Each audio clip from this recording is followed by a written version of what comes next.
going to open up this afternoon with a word of prayer to start with Wallace Coles.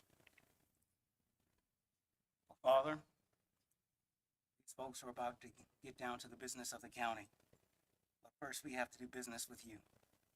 We need your wisdom, your grace, and your mercy, because that's the only way leaders can lead. And I ask that you would give that to these folks. That if they know you, that they know you better.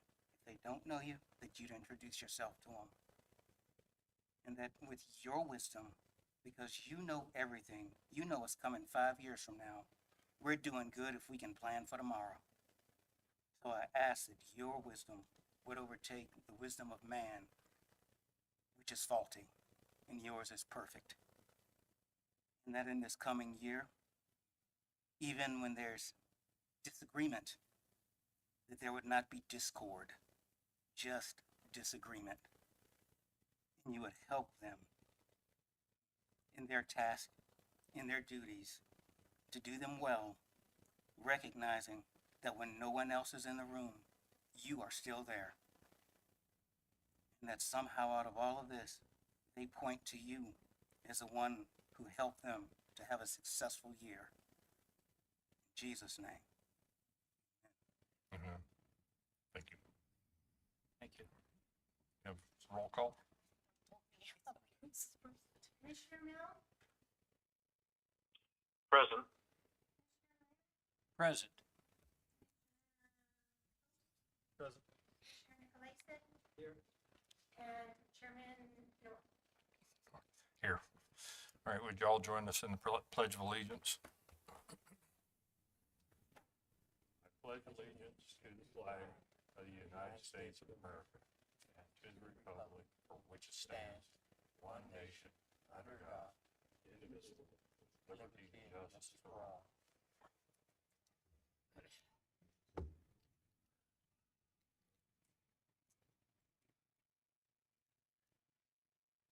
One comment I wanted to make was our new president acknowledged God yesterday when he said, you know, I survived the assassination. And so I know God was there.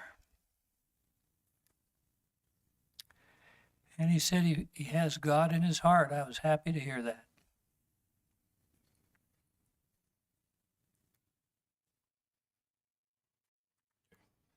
Lita? Go Good ahead with the afternoon, call. gentlemen. We are here on a draft resolution regarding golf carts. And just to put that in context for individuals who I might not have been working closely with. And we are also in the midst of updating the parks rules and regulations. And when we looked through that, we realized we needed to update, in particular, the section on golf carts. In the county, the Board of County Commissioners, in fact, can regulate golf carts, but it cannot be through the parks rules. It needs to be through a resolution. Simple enough. So what I did is I took the section on golf carts from the parks rules and made it into a resolution for your consideration. Now, Commissioner Milne did suggest we put an age in here, and I'm fine with that. Obviously, it's up to you all. Maybe Michael Brown has a comment. I'm not sure. Nope, I guess he has no comment. No comment from Michael Brown. Okay, do we have any comment on an age limit on driving golf carts out there at the lake? Did Commissioner Milne have a suggested age? Yes, age 15 and above. Can I make a comment on that? Sure. Having had golf carts and having my children drive those golf carts when they were 5 or 6 years old, because they were sitting on my lap, was a joy to the child and a help to the child to learn how to drive, period. So when it comes to golf carts, I think primarily, what is this, out at the lake? People driving Yes, out I at the lake. apologize for not putting that in context. Yes. I think that if any underage person wants to drive a golf cart, their parent ought to be in the cart with them. That's where I would put it. Okay. So my little boy wants to sit there and hold the steering wheel while I'm sitting there myself, I can't see anything wrong with that, but that's where I would leave it. Michael, you Changed like to his add to mind. that? Well, I I'd figured like you to would. address that, what Commissioner Laird said, this is a public county road that these are driven on, typically high traffic in the summer. So having a, licensed driver is probably a good idea. I'm trying to recall what the sheriff's department recommended on that. I don't recall what our rules stated. So I don't know specifically, I just know I took what was in our rules and put it in the resolution. So this is just what you all approved for the parks rules So before.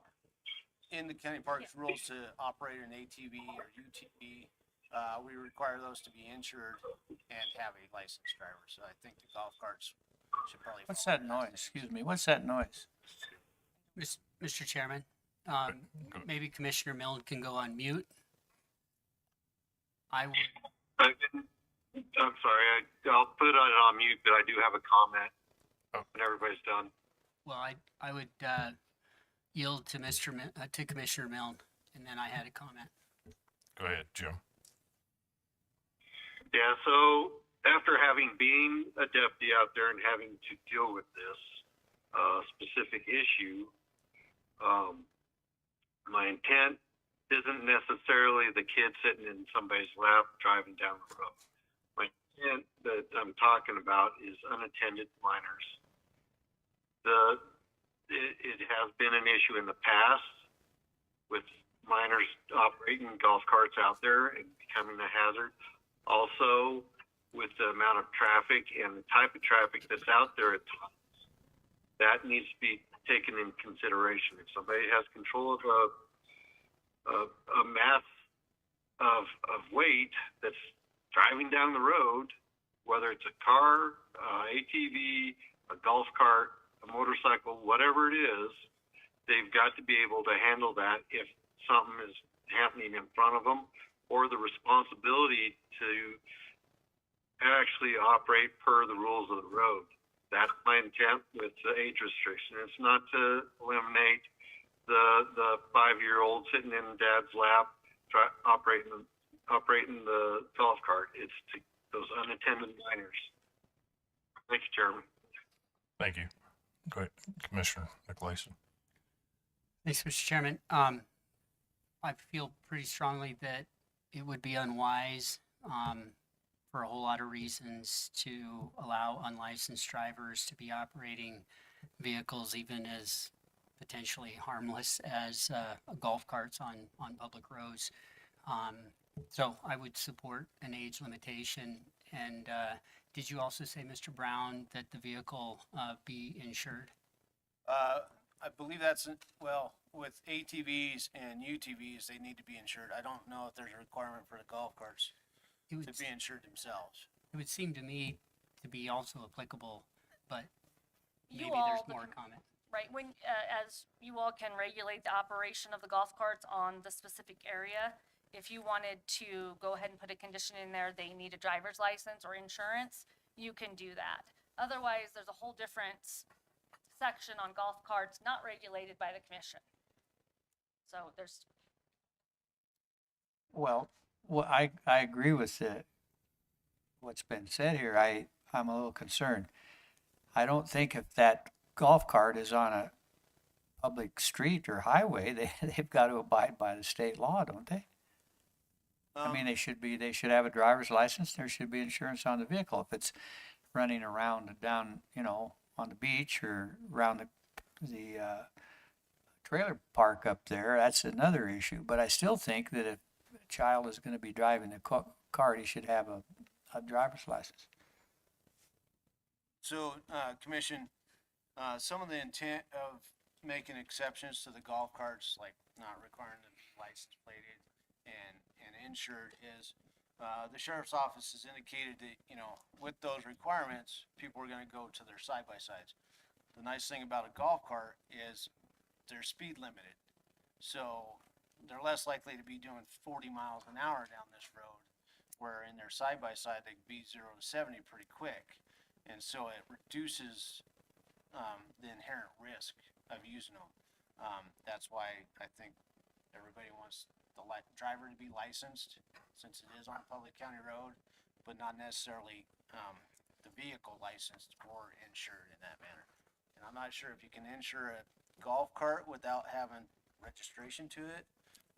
So there's some exceptional areas here, but the intent was, if you don't put those restrictions on it like a regular motor vehicle, people are more likely to use a golf cart, which, because of the reduced speed they do, is more inherently safe than a high performance. So I'll give you an example. Okay, wait a minute. Commissioner Nicolason. Oh, excuse me. Thank you, Mr. Chairman. Yeah, I wouldn't suggest that the golf carts themselves be licensed and registered. I know you can get insurance for on your auto policy for unlicensed, non-registered vehicles. I have them on my side-by-sides and ATVs, so I like the idea of having those be insured. So the only example I have of that is the guy's standing over at the golf course over here, and a guy isn't paying attention, and he backed the golf cart into him and broke his leg, hurt his arm. So I don't know what those things weigh, but they're pretty heavy, and I know that somebody had to turn that into their insurance, and that there was a settlement in the case as well. So it's a item that can cause problems, even in with adult licensed drivers, let alone a youth. So I think we have to look at that one pretty carefully. I think if the parent is in there and in control of the thing, that's one thing. But to have an unlicensed driver in there by themselves is another matter. All right, so let me see if I can summarize this. We've had a request to change it to make it so that unlicensed or licensed drivers, 15 years of older, may operate the golf carts by themselves. But we don't have a restriction, and they do need to have insurance, at least liability insurance. Okay.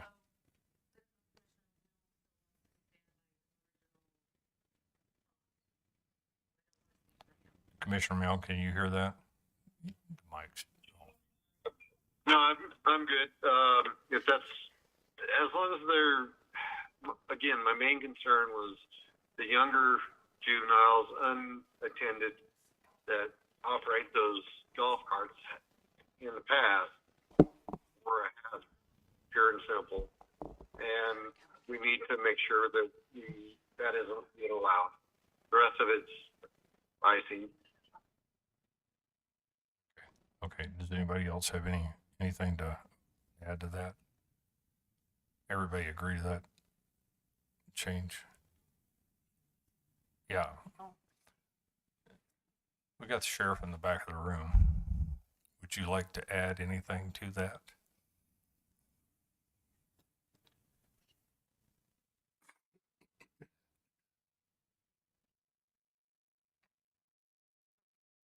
Thank you, Sheriff Harlan. Thank you, Mr. Chairman. I think I would just echo the comments that have already been made. I did hear the testimony from Commissioner Millen, and I think that really hits it on the head. So our concern is the unattended juveniles that do not have driver's license, just getting in golf carts and kind of operating them in a manner that's not safe and not consistent with motor vehicle traffic. So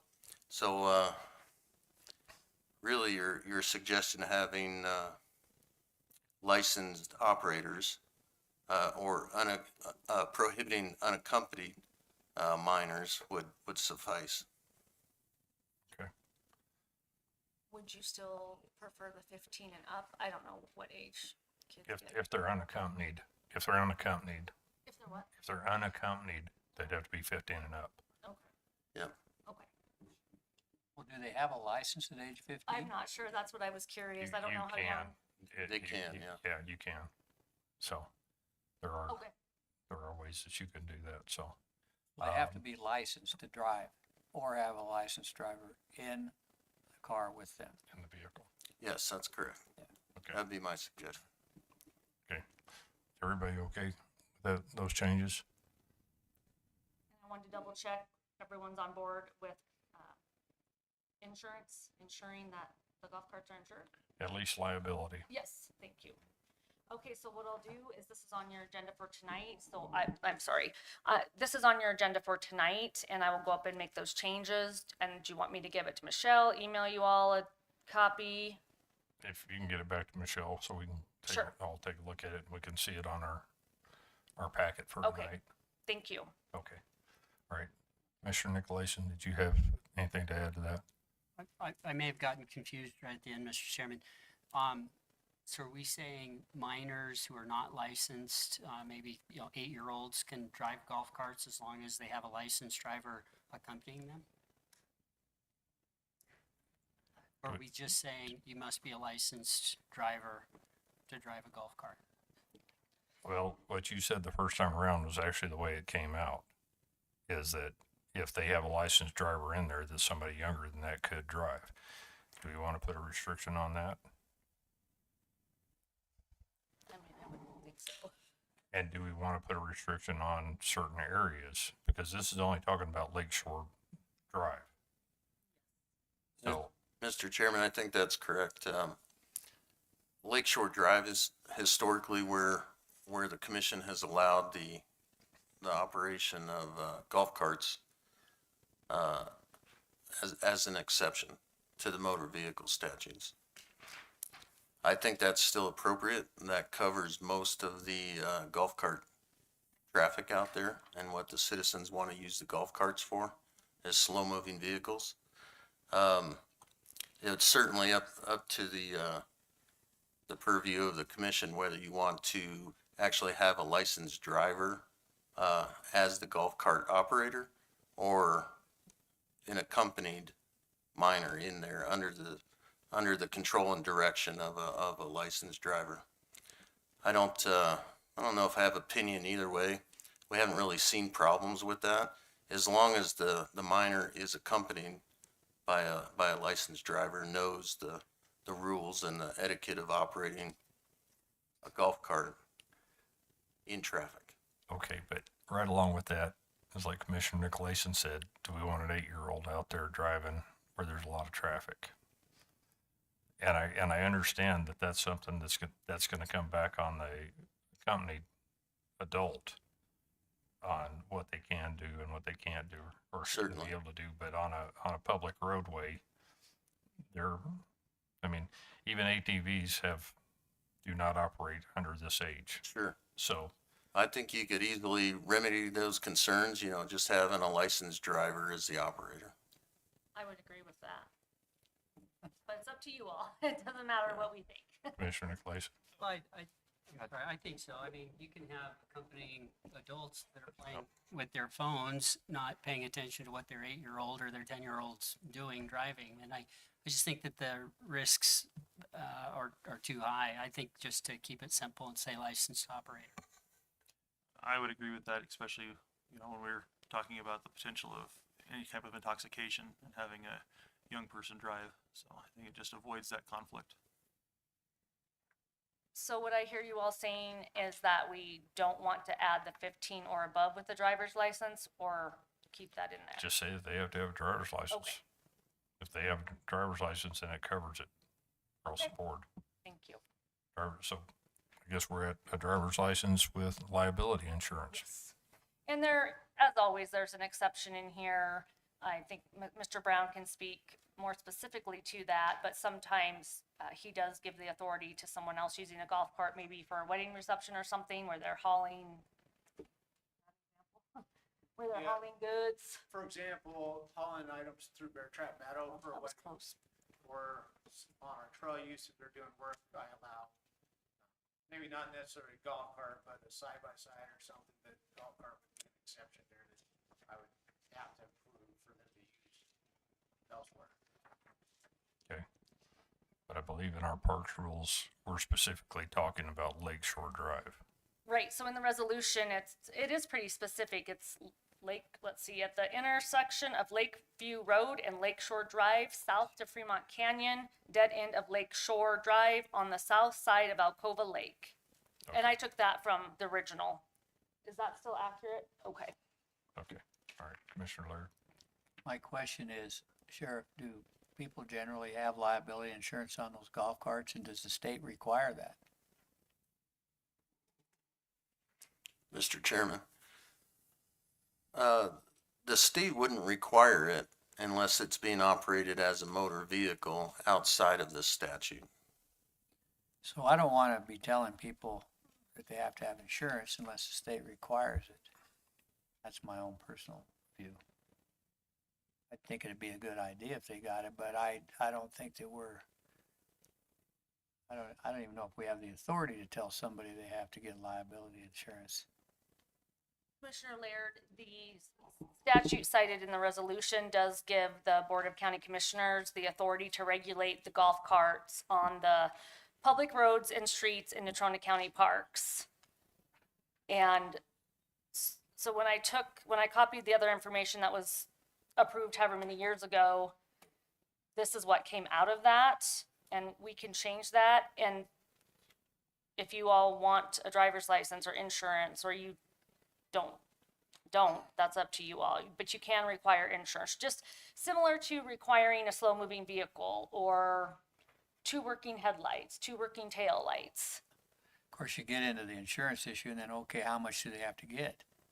Who does it have to cover? And, I believe- and what insurance company would even give it to you? All of that, I mean, I'm not even sure they could get it insured. If it wasn't licensed and all that. Yours are insured on your own, You can get, yeah. but you have everything insured for $10 million. I'm just kidding. Some people would insure it for the minimum, which the state minimum is 25,000. And that'd be fine. So we want a number, or just that they have liability? I'd say according to what the state statute requires for minimum. I'll have to look that up. Do you know it? Okay. I don't know that off the top of my That way head. if it changes, we don't have to worry about it, it's covered. Okay, definitely I could look that up. I just don't know that off the top of my head. And liability is just gonna take care of if they hit something, so. Okay. Okay. Any other comments? All right, thank you. If you'll Thank get you. those changes, we'll appreciate it. Thanks. Okay. They will. You can get it, I get it. All right. Brian Oliver, you're up next.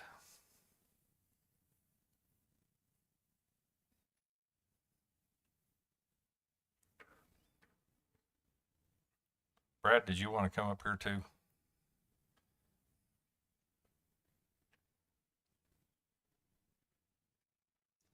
All right.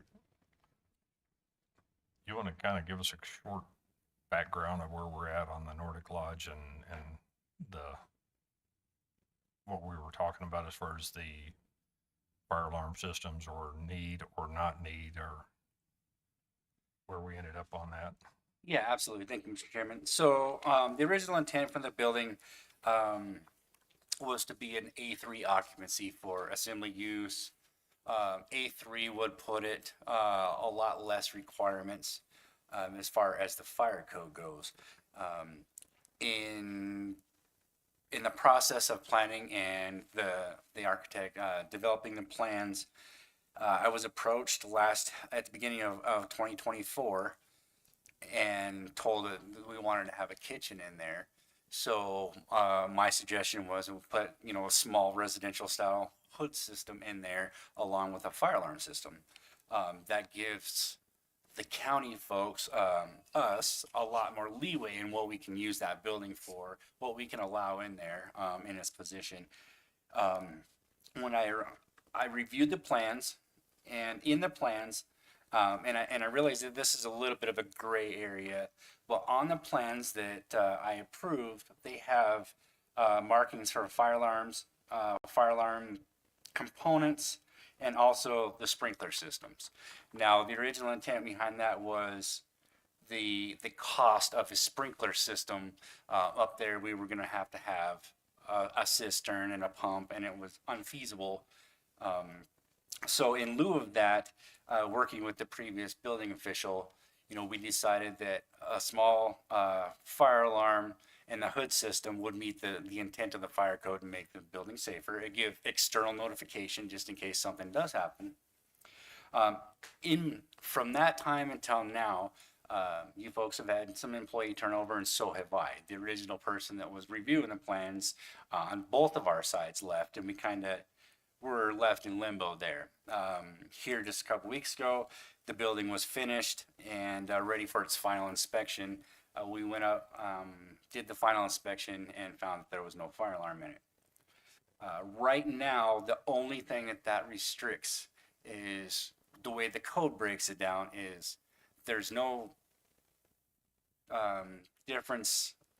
It doesn't explain or break it down other than the minute that you add food and drink to a property like this, it makes it go from an A3 to an A2. And an A2 does require a fire alarm and a sprinkler system in it.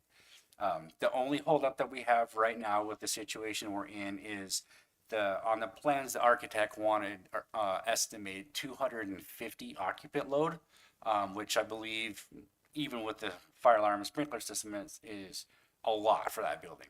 So following the code, what we decided to do was take the building down to a max of 99 with no tables and chairs set up, basically.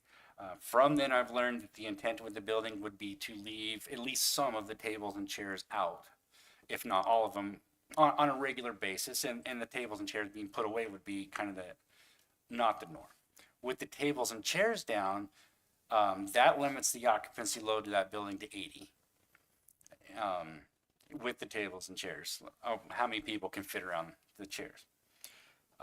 So if we install a fire alarm system in that building and take that building to an A2 officially with the variance on the sprinkler system, that gives you folks and the county parks department a lot more leeway of what that building can be used for. We can increase the occupancy load in that building to over 100. That would cater to the special events, the kids going up there on the buses, and then the wedding venues and such. If we don't install an alarm system, my recommendation would be that we leave the occupancy load at a total of 99 for special events, and then basically if you folks have a wedding request, or if we know that there's going to be a ski tournament or something up there, we go up there. We can work with those individual groups on basically special permission to use the building, to use the kitchen area. So that's kind of where we're at now. I know Mr. Brown had talked to Chris Cody this morning and was already in the process of moving forward and getting some quotes on the fire alarm system. So that's great. I definitely don't think that this is anything that should hold up the occupancy or say that we can't use the building. We just, at this point, we should just be a little bit more mindful of how many people are going to be in and out of there using it, especially using the kitchen area. And one of my concerns with this is the location of the building and what's going on in the industry right now is we're seeing buildings in areas like that, if they're not protected, they're canceling insurance on them. So that was one of the intents I had with, hey, let's put a hood system in it. We'll put a notification alarm system in it, and that helps meet the intent of the code. So that's kind of what I know and where we're at so far. Okay, so with an A3, if we don't have the tables out and the chairs and stuff like that, and we aren't serving food or drinks, can that be reclassified as an A3 temporarily then? Or do we need to stick with the A2? So on a building, when you get the occupancy certificate to occupy the building, there has to be something in stone on that. So officially, with the kitchen in there, we need to determine whether we're going to classify that building permanently as an A3 or permanently as an A2. And then anything that's under the requirements of that. So A2 is more restrictive. Anything that we would want to use that building for that is less restrictive, we absolutely could use that building for without any question, without having to change anything at all. If we wanted to use that building that was for something that was more restrictive, let's say we wanted to have a folks wanted to come in and have a wedding venue in there, and in traditional weddings, so they wanted to have open flame grill candles. They wanted, a catering company to come in there and use the kitchen to cook and stuff like that. That's where the question would come in right now, is we would just have to really look at that and make sure that the rules on the rental agreement or something show that one person that's in charge would have to be basically what the fire code is, a fire watch. That person's responsible for basically honestly staying sober, paying attention to everything that's going on, and notifying the occupants if something does happen to evacuate the building, so. Okay. Brad, have you got anything to add to that? Mr. Chairman, not really anything new. I want to make it clear that originally it was classified as an A3, as what Brian Oliver was explaining. And we think that now it needs to be classified as an A2 permanently. And then what that triggers is if you want more than 99 people in there, we have to put in at least a fire alarm service with the variance, a fire alarm system with the variance of no sprinklers. An A3 would, originally what that was classified for, an A3 would allow up to 300 before it would trigger a fire alarm system. So that's what the A3 allows, a little less restrictive. So by classifying it as an A2, that's what we're dealing with. So basically, at this point in time, for occupancy, we need to classify that as an A2 then. Is that what we're going with this then? Yes, sir. Okay. Does anybody have any questions? Commissioner Nicolason? Mr. Chairman, thank you, gentlemen, for being here today. Do you have any emails or other written documentation from a year ago that addressed fire alarm, fire sprinkler, A3, or are those just conversations that you had or that your respective offices had? Because the architect has indicated something a little differently.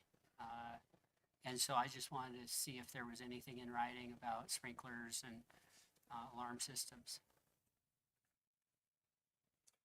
So, Mr. Commissioner, I do have on the OpenGov program, which is what the county uses for their permitting.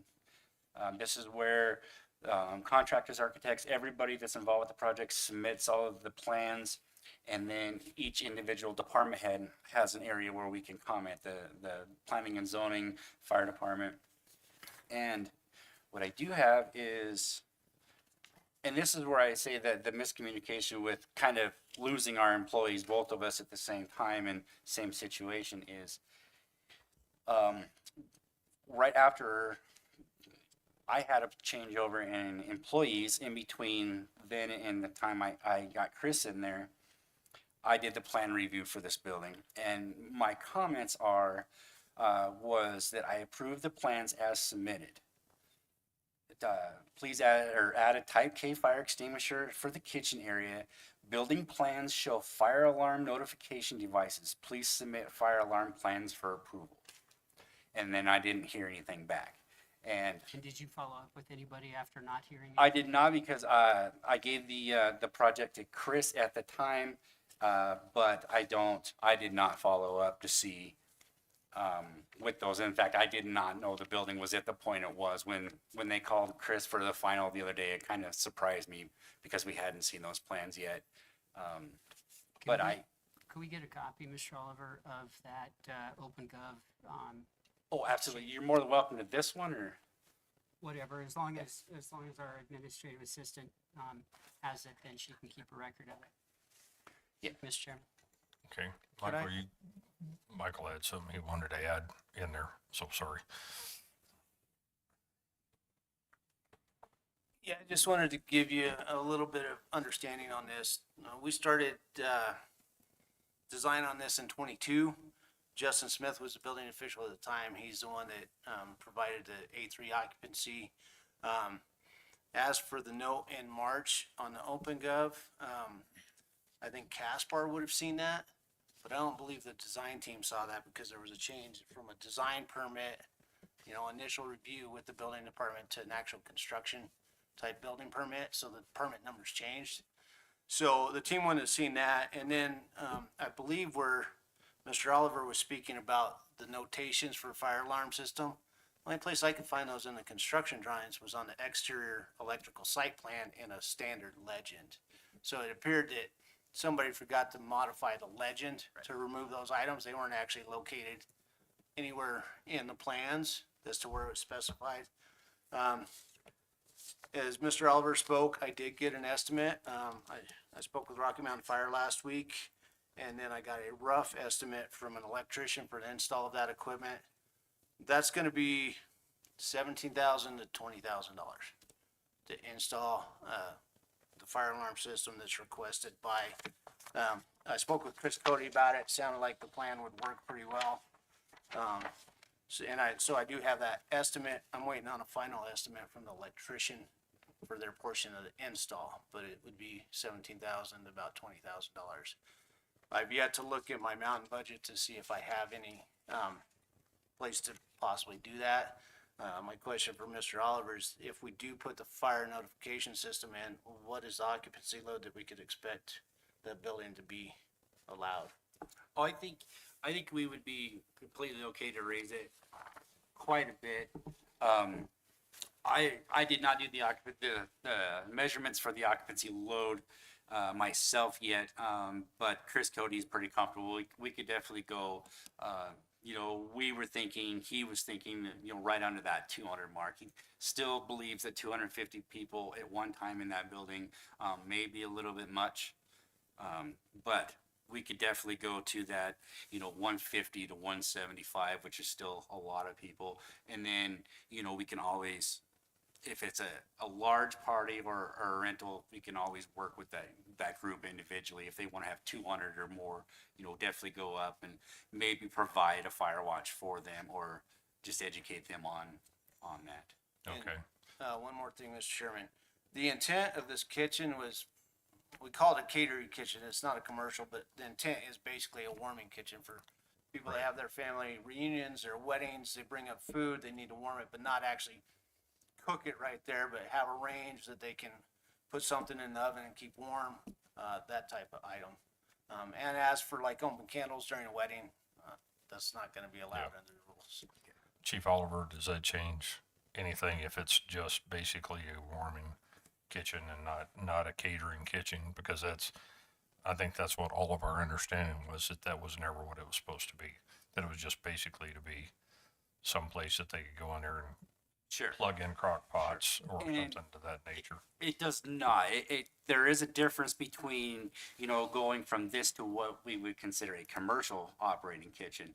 But the intent behind this would be, you get a group in there, or, on the weekend, you get some younger kids that go in there, they use the oven, and one of them comes in and says, hey, let's get going, and somebody forgets to turn it off. Even though the hood system is there, the suppression system could go off, put the fire out. But the problem is with that is the stove is still on, and whatever material was on the stove that set the hood system off is still there. So at 3 o'clock in the morning, at least this would give us some type of a notification that, hey, there's something not right in the building. Yeah. So just a couple real quick things. The intent of this kitchen is not to be open to the public for daily use. This is for when they reserve the facility. Okay. They can utilize that kitchen for their banquets and their weddings. It's not gonna be open, so anybody can go in there and cook whatever they want. We also have the timeout panel for the range, Okay. which limits it to 2 hours. I think we could change it, so if the range is left on, it's a 2-hour limit. It's a passcode you have to type in, so it shuts off that stove. And then also the suppression is tied into the range, so it kills the power to the range. Okay. If the fire suppression goes off. Commissioner Nicolason, do you have? Thank you, Mr. Chairman. look, for a public building, $17,000-$20,000, I feel we need to do it. I'm disappointed that this has come up at the 12th hour.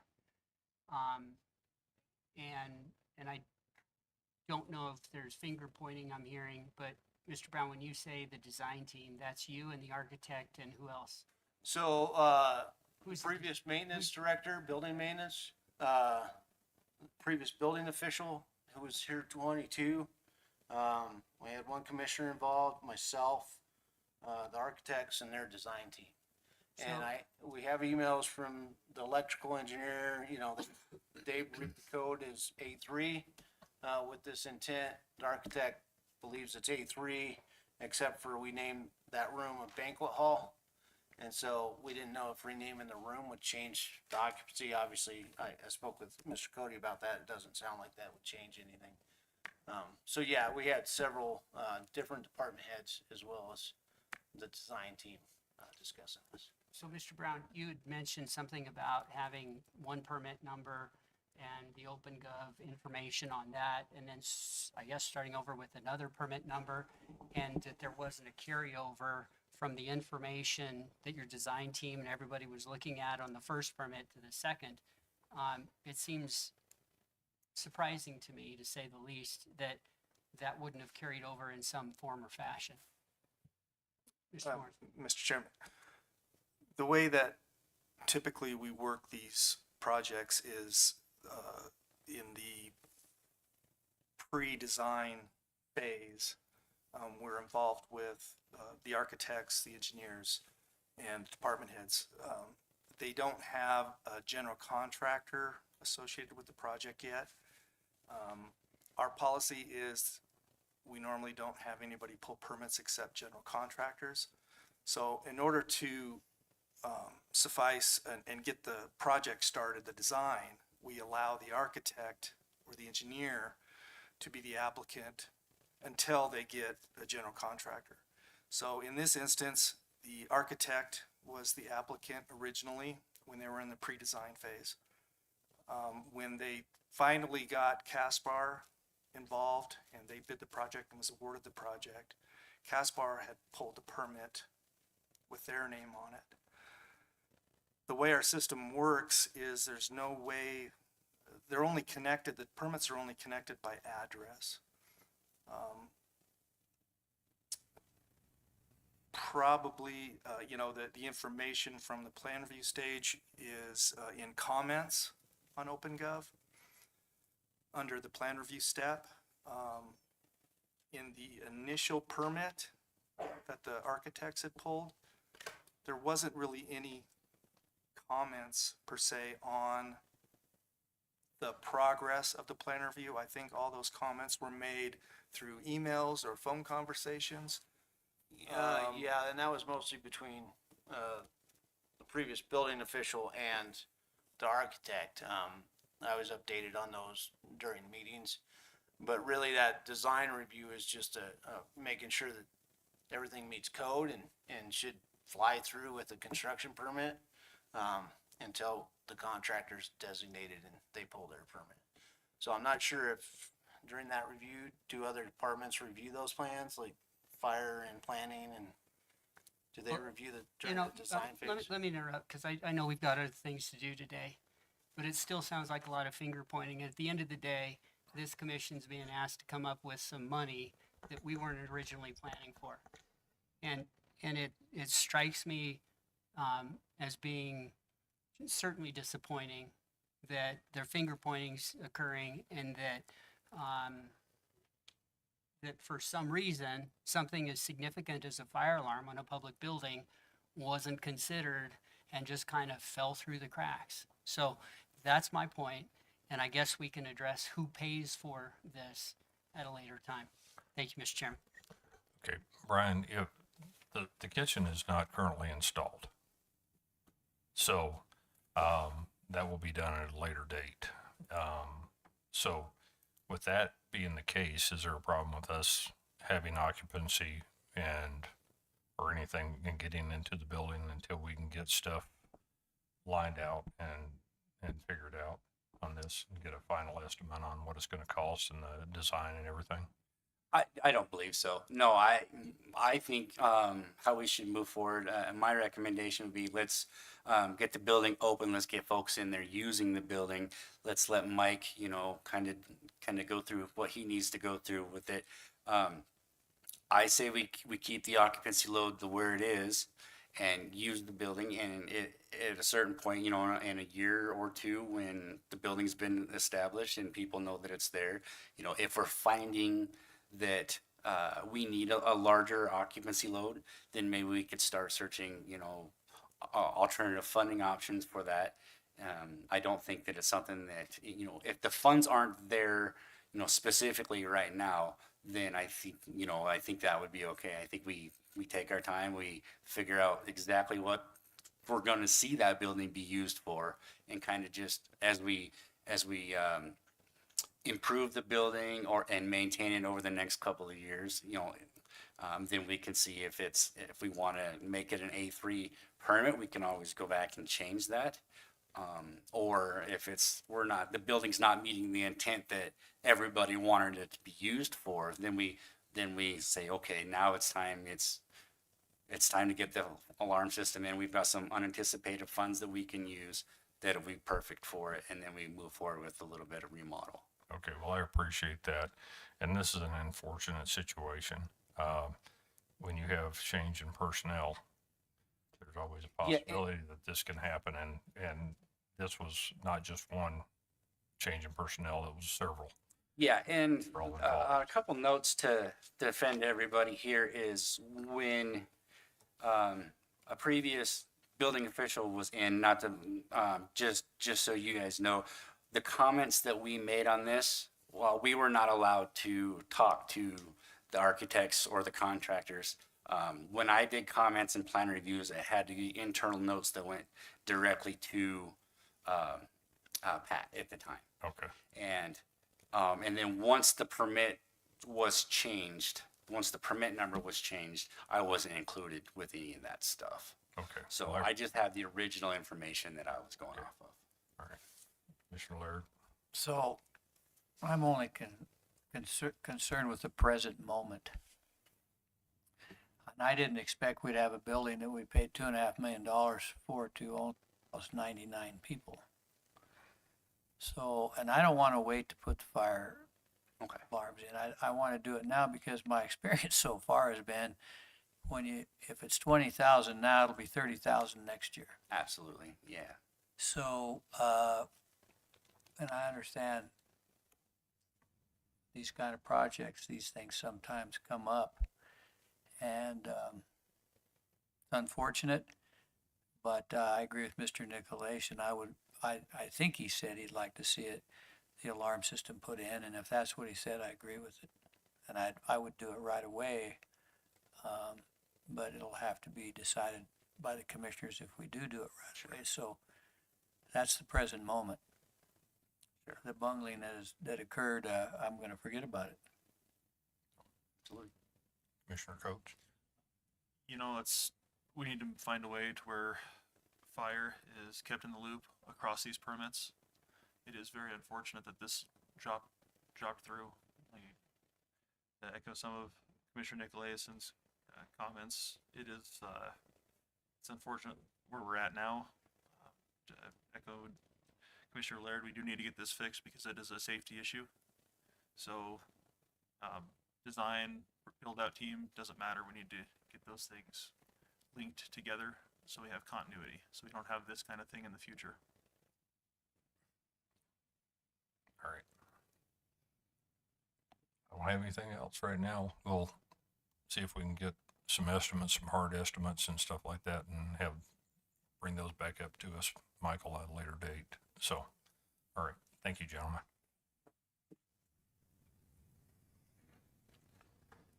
Okay. Is this the first you've heard of this? Last week. Yeah, late last week. All right.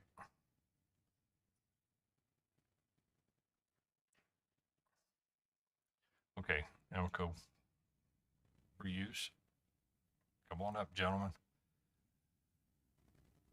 Appreciate your time.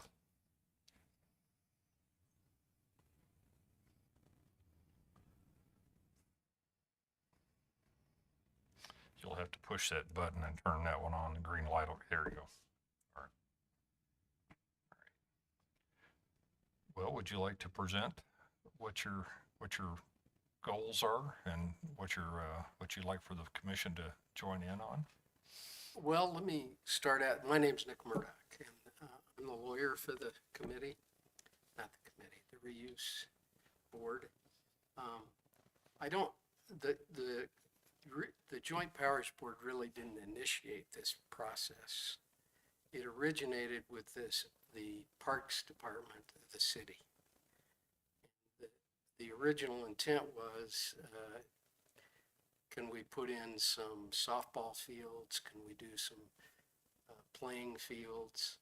And what land is available and where is it at? And so it started out with that process, and then I think the city has advanced it to include the county, the Joint Powers Board, and they went to what I would call have a visioning meeting where they get the community in and say, what do you want to do with this land? And it will examine both traditional development and recreational development. On the part of the Joint Powers Board, I think we just commented on the original memorandum of understanding. And I think those have all been incorporated. There are several groups. I mean, there may be as many as 5 private groups that include parents that want to see fast pitch women's softball fields and other things that are involved in it. So I think it calls for, so we're not really the people originating this. Probably we're not very good people to present it, but from being on the end of the load and picking it up, what it amounts to is that there's going to be this visioning, and there's going to be an attempt to plan how to use the Platte River Commons area, and that could include a recreational aspect to it. Looking at the numbers here, they're not astronomical. So basically this is all this is, it looks like, is just to put a master plan together. Is that correct? I think that'd be a fair summary. Okay. Commissioner Nicolason. Thank you, Mr. Chairman. Mr. Murdoch, nice to see you. Glad you're on board helping the Joint Powers Board out. Mr. Hurlis, nice to see you as well.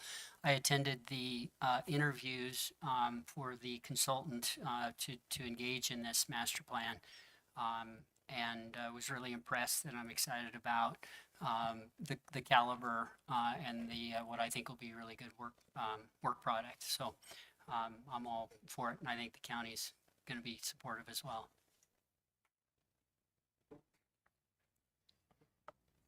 Have we got any other comments or any other questions? All right.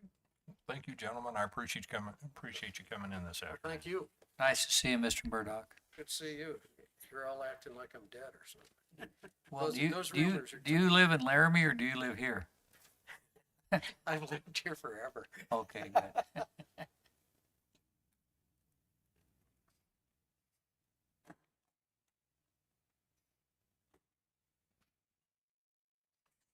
Good afternoon.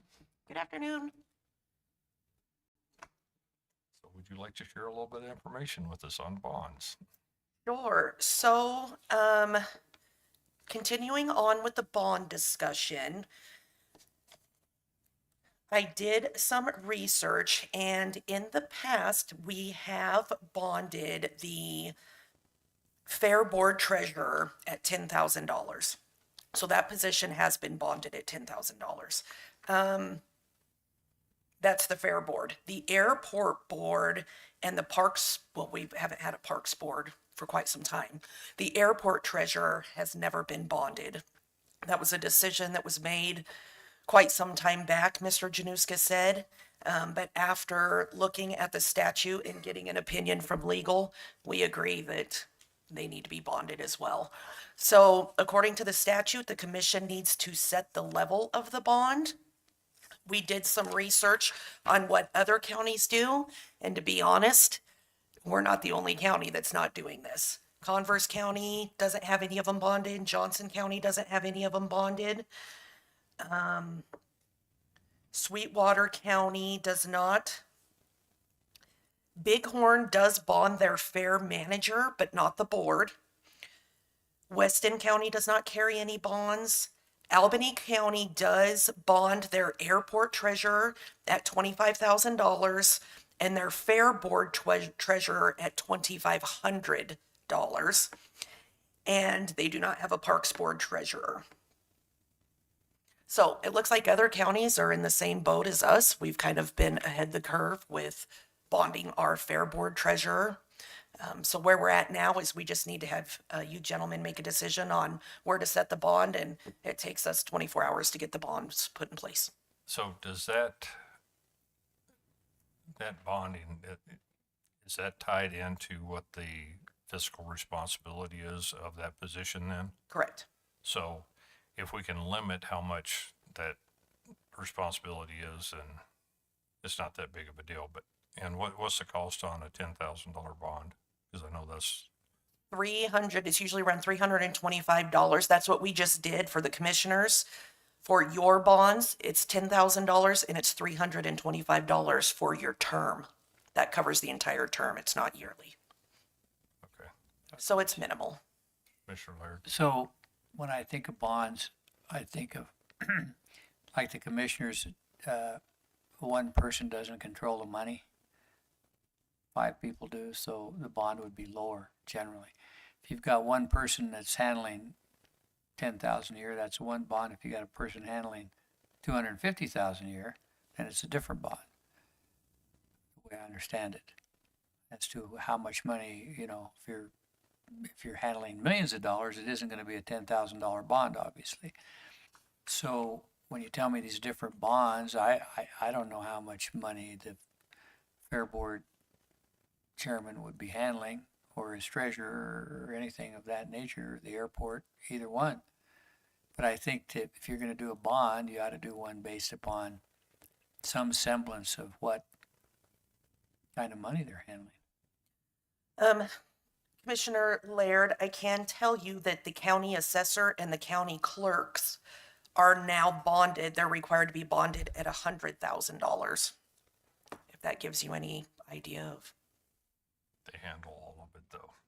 Yeah, what, 52 million Yeah. for us? Yeah, that's a little. And we bond them at 100,000. That's what's required by statute. Well, and it's how many people are, if 2 people have to sign the check, that's different than only one person signing the check too, as far as bonding is concerned. So I don't know the answer to anything about the people who need bonds. I don't know what the monetary issue is there. Do you know? I do not. I did speak with Warm just to get their opinion as well, and they recommended no less than the $10,000 because that's what you guys are at as well. So they said no less than the $10,000, but you could do more. And they said probably not more than $100,000. That's going overboard for these positions. So I don't mind the $25,000 from the airport board treasurer, but then again, I'm not an insurance expert on these as well. I'm relying on the sources and the people in the field. Well, the bond's supposed to cover if some criminal act occurs, right? Correct. So Warren wouldn't cover that anyway. So whatever insurance level we put on there, somebody takes 100,000, we can get only 25 back. We have no other way of collecting the money, I don't think, do we? That I know of. Heather? No, not unless there's some, Mr. Chairman, Commissioner Laird, some type of criminal case and restitutions ordered. I can't think of any other way of getting it. Mr. Chairman, Go ahead, Commissioner Milne. Danielle, would our auditors that audit us annually, would they have a potential recommendation that they could give us? I can certainly ask. That may be a start point. I think that would be good.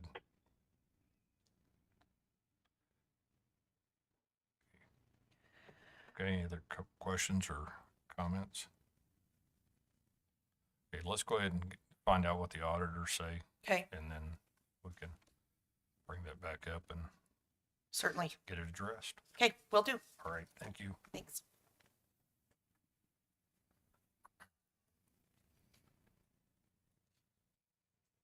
Heather, you're up.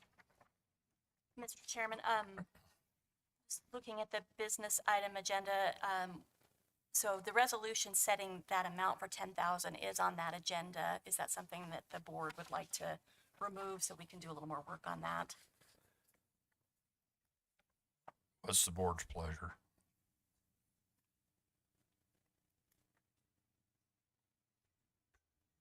Commissioner Mr. Chairman. Gleason.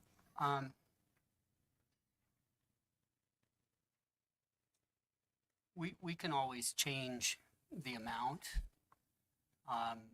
My feeling is that we go ahead and set it at that $10,000 and move forward, and we may not need to address it for a long time. I could go either way. I don't feel that strongly, but it just, if it's already there, Okay, I didn't hear anything that indicated that 10,000 was way off the mark. okay, you want to make a motion to that extent? Well, if you're going to, Mr. Chairman, excuse me, if you're going to approve it this evening as it's written, I don't know that that's necessary. And then if determined that it needs to be increased, we can bring that back before the board and have it Okay, increased at that point. is everybody in agreement with that? Jim? Yep. Okay, all right, we'll go ahead and leave it on there, and then we'll just stay with the 10,000 for right now, and if we need to change it, we will. Okay, thank you, Mr. Okay. Chairman. Yeah, are there any other items on so that'd be the consent agenda under contracts, agreements, and resolutions that the commissioners would want to discuss? I'll note the biathlon club agreements are back on there, the operating agreement and the grooming agreement. I spoke with Mr. Holscher this morning, and I've gotten some information from Mr. Morrison. The biathlon club, Mr. Harbison in particular, is working closely with his department to rectify the issues. And I believe that they have, other than determining how best to utilize the fuel dispensers in a way that is not in conflict with the code. So they're okay with the approval of the inclusion of the language in the grooming agreement. If those items were not repaired, the county could do that and then subtract whatever that amount is from their invoice, their first invoice. However, it doesn't sound to me like that's going to be necessary because I think most of the issues have been addressed. Okay. Any questions about that? Yeah, from my understanding, that was the only thing that they hadn't completed yet, and there's some really inexpensive ways that they can do that. One of them's just extending the length of the line that runs so that they're further than 25 feet away from it. So, Commissioner Nicolason, did you have? No, with the report, that was one question I had, those items G and H. So I appreciate council's report on that. I think those can go forward. I would like someone to report back to us, even if it's just an email in 2 weeks, to see if we've got this fuel dispenser item squared away. Maybe Mr. Morrison or you, Heather, can let us know. I had a question on the item A, petition to vacate Appian Way. My understanding is that goes from South Park Estates into an older subdivision to the north, that there's lots 44 and 45, I think, Appian Way goes through that. my family did the subdivision of South Park Estates about 15 or 20 years ago. And I think there was a purpose, I know there was there were a number of purposes to have Appian Way go through into that older subdivision to the north. So I'd ask county legal to send me a copy of that petition to vacate. And I guess I just put us on notice that that's one that after we see the report, we'll want to take a close look at. And I'm sure that some of the members of the public will weigh in on that. So Commissioner Nicolason, would you like to pull that from the contracts and agreements? No, because it's just to appoint, isn't it? Just Yeah, so, to appoint. Mr. Chairman, Commissioner Nicolason, I think, yeah, the resolution is to accept the petition, essentially appoint Mr. Farringer as the viewer. He's agreed to do that. Assess the costs of the viewer and this process to the petitioner. It's just kind of the initial basic document for the commission to open the matter. Okay. All right. Any other items on the consent agenda that you'd like to discuss?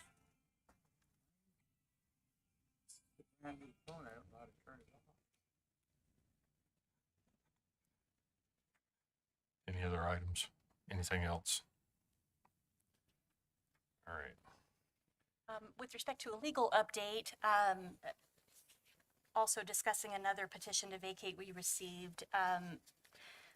We had initially scheduled a public hearing for a vacation of a portion of Industrial Way in the Zephyr Industrial Park subdivision for the next BOCC meeting on February 4th. However, the petitioner has, in the last couple days, contacted our office, and he is withdrawing his petition. So that will no longer be a matter before the commission, and that public hearing can be canceled. But just as an update to all of you. All right. Thank you. You're welcome. Another matter that I have, and I asked Mr. Higler to put together a memo about this. This has to do with a request from a citizen from a little way back. He had asked that the county consider reducing the speed limit of the Mystery Bridge Road, I think from 30 to 25 miles per hour. Mr. Higler looked at that, and then he's got his recommendation here, and since he's here, I can volunteer him to speak about it as well. But I think ultimately, Mr. Higler is coming down on, he doesn't believe that the requested reduction is maybe reasonable or necessary at this point.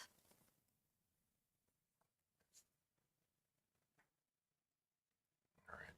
Thank you. Got any other items? Any other?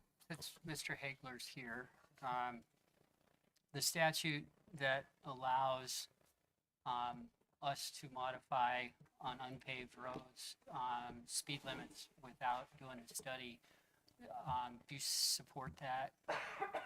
Well, I usually have the University of Wyoming perform one. It's free, and they do a lot of documentation, which we don't do every day like they do. So I've had some of those done in the past. I will mention, out there, that specific road doesn't have very lot of traffic going in. It has some out there going into Brookhurst, but we don't control Brookhurst speed limit. And where that speed limit probably works the best is on that straightaway where the individual's complaining that it's too fast. You can change it 5 miles an hour. The state's done studies, particularly Alcova Hill out there coming down the hill. It's posted at 70. They get speeds of well over 80, 85. So the 85th percentile says you ought to raise that speed limit, but they don't want it. They won't do that. But they, by the same token, aren't going to lower it, which the town of Alcova asked them to take it down to 55, I think it was. Well, people won't adhere to it anyway. They aren't even adhering to the 70-mile-an-hour one. So, back to enforcement, it puts the law enforcement in a position to write tickets that probably would have never been written because you fictitiously raise and or lower a speed limit. And in some cases, and I wouldn't be surprised out there that the study would show that it could be raised. And so then you're opening a whole nother can of worms. So, I mean, it's not like we're changing that 5 miles an hour. You know, if there's a problem, do some enforcement, you know, have the person call the sheriff if somebody's going by there at 80, they ought to be stopped. Changing the speed limit isn't gonna change that. They're still not gonna go the speed limit, whether it's faster or slower. You know, violation's a violation, and, we have not, since I've been here, changed very many speed limits. We've taken some signs out that were school things and that type of thing, but, it's, and we have the ability to do those studies, but it's just that I like using the University of Wyoming, T-Square, because they do such a professional job at it. Mike, I think there's an amendment, a new bill that's proposed, and I can't remember which one it is, that allows counties to not actually do a traffic study, and then the commission can still modify the speed limit. And Yeah, so you could. would you be supportive of that bill? I'm not for or against it. I think it's nice to have the facts as to why you did it. You know, whether, you know, that road was probably set years ago. I'm expecting it was set by the state when that Mystery Bridge Road went all the way through. And, it was warranted at that time. It even had a bridge that they were coming up on that they had to cross. So, you know, there's curve signs in there, take the speed limits down on all the curves and the railroad track and that type of thing. But, you know, when I was out there, I didn't see any other traffic, you know, and I didn't look into the accident study. I doubt there's very many accidents on that road, but, that's all that would come in a speed study. You'd get all that information and then you'd look at it and say, okay, you know, it's warranted or not warranted. Thank you. Okay?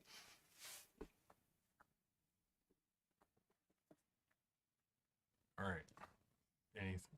Anything else? So I guess based on Mr. Hagler's recommendation, is the commission okay if I get back with Mr. Labe and let him know that at this time, they don't plan to entertain changing the speed limit? Yes. Okay, thank you. Have we got any other legal updates before we go into exec? I think that's all that I have, unless you have any questions about anything for me this time. Okay. Well, at this time, I'd like to make a motion or have someone make a motion, go into executive session for personnel, litigation, and legal advice. I move that we go into executive session. Second. Okay. All in favor? Aye. All opposed? So moved.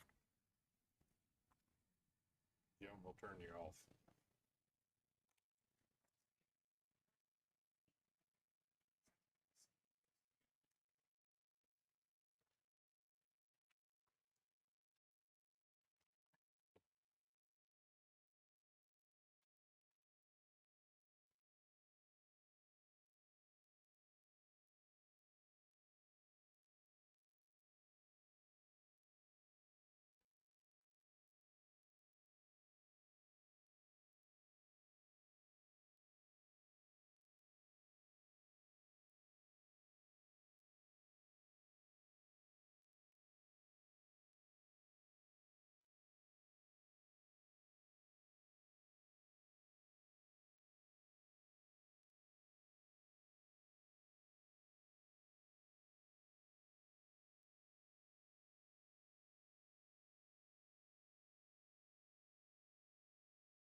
Well, it's a lot of information, and we'll basically just give you a rough overview of it, and then we can talk about it down the road. No pun intended. Yeah. The issue is coming up with some type of proposed truck routing that I think would be warranted. Yeah, I've looked at two different ones. The city's got a truck route system, and then Campbell County actually has and I can include this in your packet there, size and weight restriction and permit, where the applicants put in for this permit, and then it's issued. They can self-issue it, or the sheriff or the road and bridge guy can do it, and it's pretty elaborate. And of course, Gillette handles a lot more heavy load traffic than Natrona County ever will. But I got to thinking about it, and I thought it would be more probably easier done to accept what the city has done with truck routes, and then tie on county roads to that. And basically, in a nutshell, what the city says is we have a specific truck route, and that's this big map you've got there. They basically have restricted routes, weight limitation, which is like Robertson Road, 12th Street, 15th Street, different streets like that. And then they have the bypass, which is like Beverly, going all the way around, tying back into the state system. And then they have intercity truck routes, which is what we would tie into within the city limits, which some of our roads would fall right into that. And you wouldn't have to designate weight limitations on any specific road. What you would be saying is you have to stay on a truck route. If you're going to deviate from the truck route, it's got to be for a destination delivery. It can't be a point A production, coming out of a road continuously with some type of production, concrete, whatever. It wouldn't hamper anybody from making a specific delivery of concrete, propane, hay, whatever, up any specific road. It's just that they couldn't do that as a production thing. So, I encapsulated all this with the maps that the city has. I did a map that I proposed, we could do, and the blue on there is the roads that I would suggest that, we call truck routes. And the second page of that kind of blows up the Casper area. So, you would have like Zero Road and 33 Mile Road. And then as you get further out, you mostly on the western part of the county, you could have additional roads there, Notches, Armeno, and Gas Hills, and all those are kind of destinations to the county lines. And then you have Cordis is also a destination to the county line. But all other roads would be restricted in a sense that they could only be delivery type roads. So, and the city has adopted by resolution, the definitions, which I think we could work with those types of definitions as well as the weight limits and stay pretty simple. You wouldn't be getting into issuing permits, which is a whole nother ballgame, and then the enforcement of those. But you could specifically have the routes, and then if somebody wasn't adhering to the routes and was abusing it, you'd take some kind of action on, talking with them and asking what's going on. And it'd be an informative thing we'd have to do to educate the public on the use of the routes. But the city's already established it, and it seems to work well for them. So it's a little information for you to look at, think about, I guess. I know it's a lot there to look at right now. And then we can get back together and talk about it. I could work with legal on maybe coming up with, some avenue of incorporating our needs into the city, program, so that we adopt, what they've done. It'd have to be by resolution. It wouldn't be by the way they've done it, but, and they have statutes as well. We have statutes we'd have to operate under, which would be some of the same ones they do, but, I think if you read through that, you'll see that there isn't too many things they haven't covered. They talk about emergency vehicles. They talk about every kind of possibility that could come up without getting too down in the weeds. And just a thought for you guys to consider. And like I say, we could have another meeting and talk about it in more detail after you have a chance to look through it. Mike, what kind of, penalties are associated with this if somebody does violate this? Well, there is deviation. If there's a description in there for deviation. Now in the Gillette one, there's the permits go for anywhere from $50 to $450.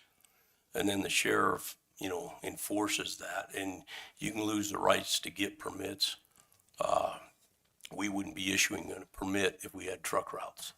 We would just be designating it. You can't use these types of roads for, commercial use unless it's destination delivery, UPS. Yeah, well, I guess that's where I'm looking at is if they aren't allowed to use it, what's the penalty if they are using it? Well, we'd have to determine that by statute, what we could do there. I think it's be a little different than what it would be in the city, but, that's something we'd have to look at with legal and see what our options are. Okay. Right now, I've been here 21 years, and I'll bet you I can count on two hands how many people have called me even asking about weight limits, or, I get them on bridges, or wide loads, can they make it across the bridge, that type of thing. But other than that, most of our type of traffic either goes out, Poison Spider, oil field stuff out that way, Notches, Gas Hills, a little bit stuff goes out to Coal Creek. Other than that though, it's not a big impact, not like Gillette has. So they've taken on a different approach to that, doing the permitting. And they follow a little bit similar plan to what the state has. And this would incorporate, here's the way I look at it. If the state's approved a legal load and it ends up on our system, it's already gone through all the process to be out there on the road. And, so when they end up finally calling me, it's because they have to deviate. Well, this last year, because of the interstate, they're trying to figure out how to get around Casper any way they can. And our bridges limit them sometimes. So that's about the only thing that really limits them, is the bridge loading. Otherwise, most of what they travel on is gravel. Do you think this is the best way to go? Well, I think Easiest? it's the simplest. It's already in place with the city. It'd just be adopting the language, and setting it up for the county to where we could, enforce, the final product. Okay. Any comments? Mike, so the majority of the county is zoned, RAM, right? Rural, agricultural, and mining. So I'm aware of a gravel pit, just on the other side of Meadow Acres. And it was operated by Knife River or JTL, and they used to bring a bunch of material to Casper. So that's a state highway, the Glen Rock Highway. Yes. There wouldn't be any limitations on the ability for those people to do that again? Not for legal loads. If they had an overweight load or over width road, they'd have to work with the state on routing. That's how that takes place. But if it's legal loads, Legal load on state highway. on state highway or secondary state highway. This is basically just gonna cover county roads. Yeah, we're just gonna cover I mean, county that's roads, all but we it's can gonna do. tie in with Right, everything the right. state and the city's doing. Right, I but mean, that's the only place that we can actually put Right. restrictions on is the county roads Right. themselves, not the others. So if it's a state highway or federal highway, I wouldn't get involved. even a city road, there's nothing we can do. No. So, okay. So let's talk about the Coal Creek Road for just a second. It's a county road past a certain point and a state highway as you get closer into Evansville. I know oil trucks haul oil in across that county road from oil produced out at the end of the Coal Creek Road. Is that illegal under, if we were to do something like this? No, there again, we would, may need to designate those roads as truck routes, you know, depending how it fits into this. But I didn't see it as it blue on, It's not, Coal Creek's not, because, you know, it doesn't really tie to anything. It's a dead end. And the only portion of that's, you know, paved. But I mean, those are things we can talk about. Another one is Ormsby. They haul a little oil out of there. So it's a production, you know, coming out of there. But, and it's going through some residential. That's the other thing you guys would want to look at is, you know, the type of residential that it's going through and the impacts. But, in all reality, you aren't going to restrict that industry that's existing, from, you know, bringing their product out. I don't see how you can do that. Go ahead, Commissioner. Mike, where is this coming from? I didn't realize this was a problem. I was asked to take a look at it. You know, the potential for regulating, loads. I mean, I've never heard this being a problem other than discussion on the Coates Road issue. But beyond that, we got cattle trucks and oil field trucks and construction equipment running all over the place. And I've never heard it as being an issue. I'm not sure why we're looking at trying to regulate stuff where we've got other things that we need to be focusing on.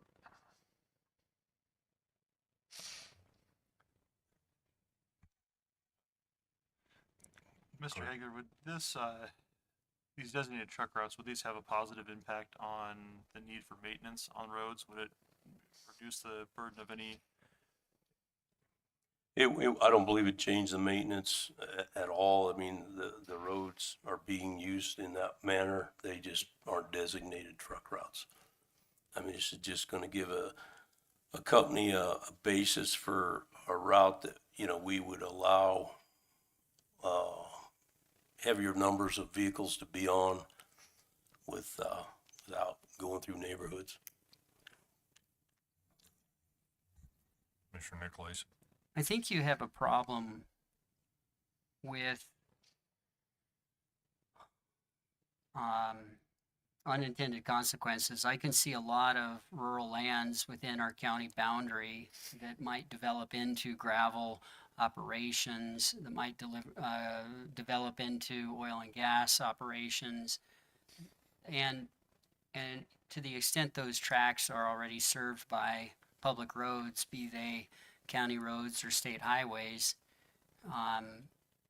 simply saying that we're not going to allow the use of those roads for production activities. I mean, it smells to me of kind of a possible constitutional takings issue. Even if I don't have a license to operate like a frac sand operation out in the sand dunes, or, you know, I don't know, a logging operation in maybe some of the few areas where that might be conceivable for a period of time.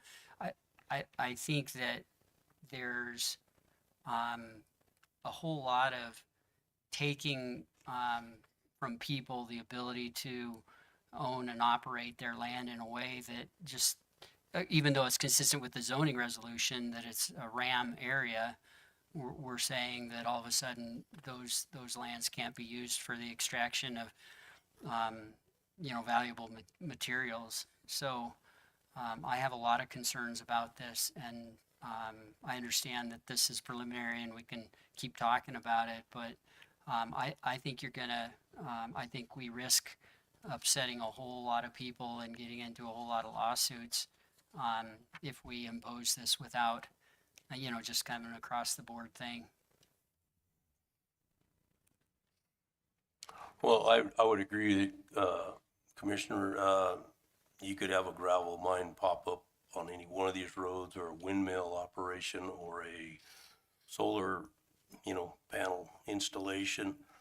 And, we have done that in the past, looked at those roads with some agreements with those companies to, do some minor maintenance and or a year's worth of maintenance or whatever. Those would probably be case by case. Gravel pits would probably be the exception because they'd be long-lived. Commissioner Laird. So my main concern is having huge truck traffic.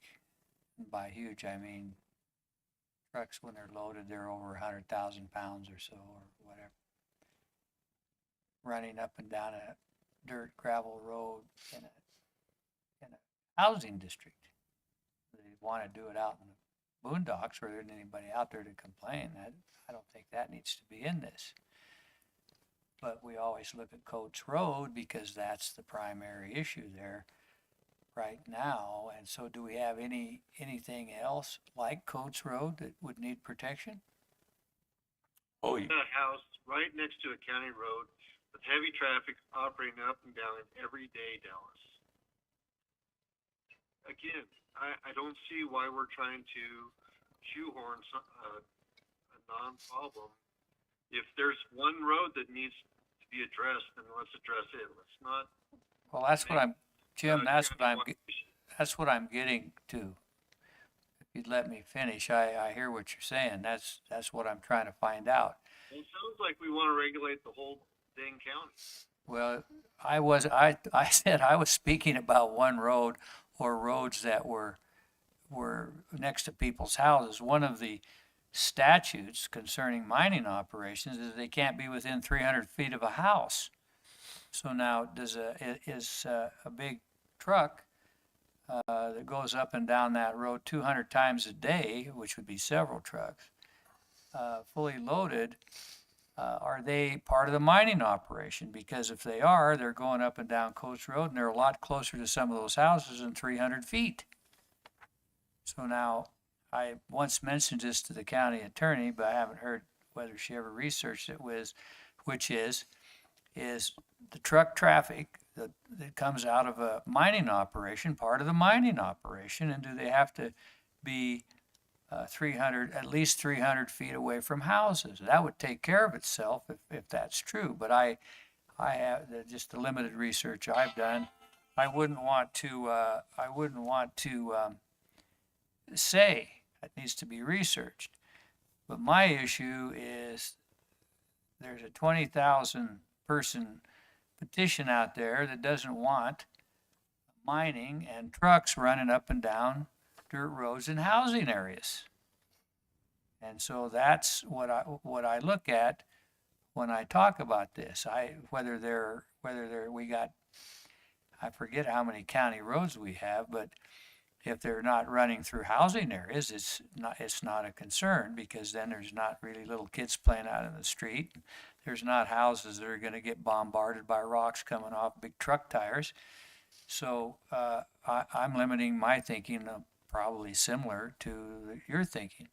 I also know the city has taken a look at their part of that road, which is partially paved. The guy that worked for the city, when they put that in, says that won't sustain heavy truck traffic like that. That little road won't do that.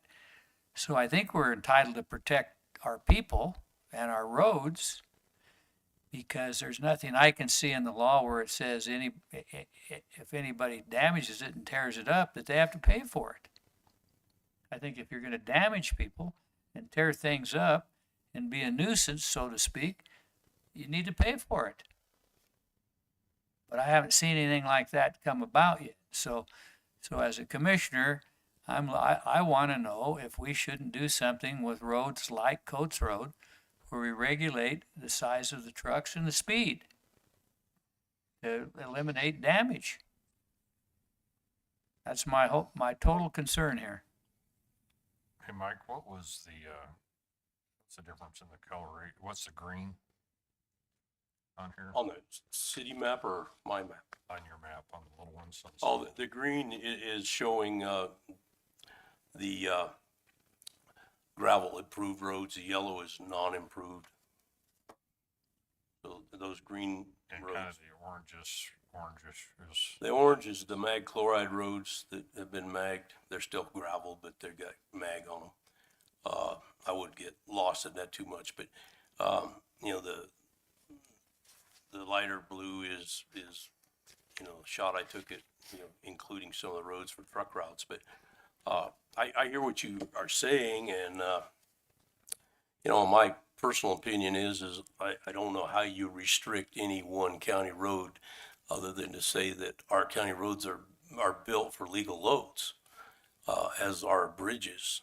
And so outside of an agreement with a company, you know, for damages to the road, you know, it's gonna be inherent and ongoing, and or, you know, the other side of it is you're gonna be asked, or somebody is going to be asked, if the road isn't built for it, then can it be upgraded? And the answer to that is yes. So I don't have a magic bullet for that. I personally don't want to get into issuing weight permits. If you look at Gillette's, that's a nightmare. And I'd probably have to have another staff person just to do it. So I don't know what the answer is. I think, you know, in the specific thing we're talking about, Coates Road, under conditional use, I think you can put restrictions on. We don't And have a or, conditional use issue with the county anymore. It was taken out of the zoning when we changed the zoning to say no mining. So there is no conditional Okay. use issue. But I think legally we can do that. We can say that only vehicles this weight can go across there. I think we can legally do that as commissioners. Now, if that causes you a little extra work, maybe we have to hire somebody to I'm help not you. concerned with that, Dallas, as much as I am the other residential roads. Are you gonna restrict every one of them the same way? I don't think you do have to do that.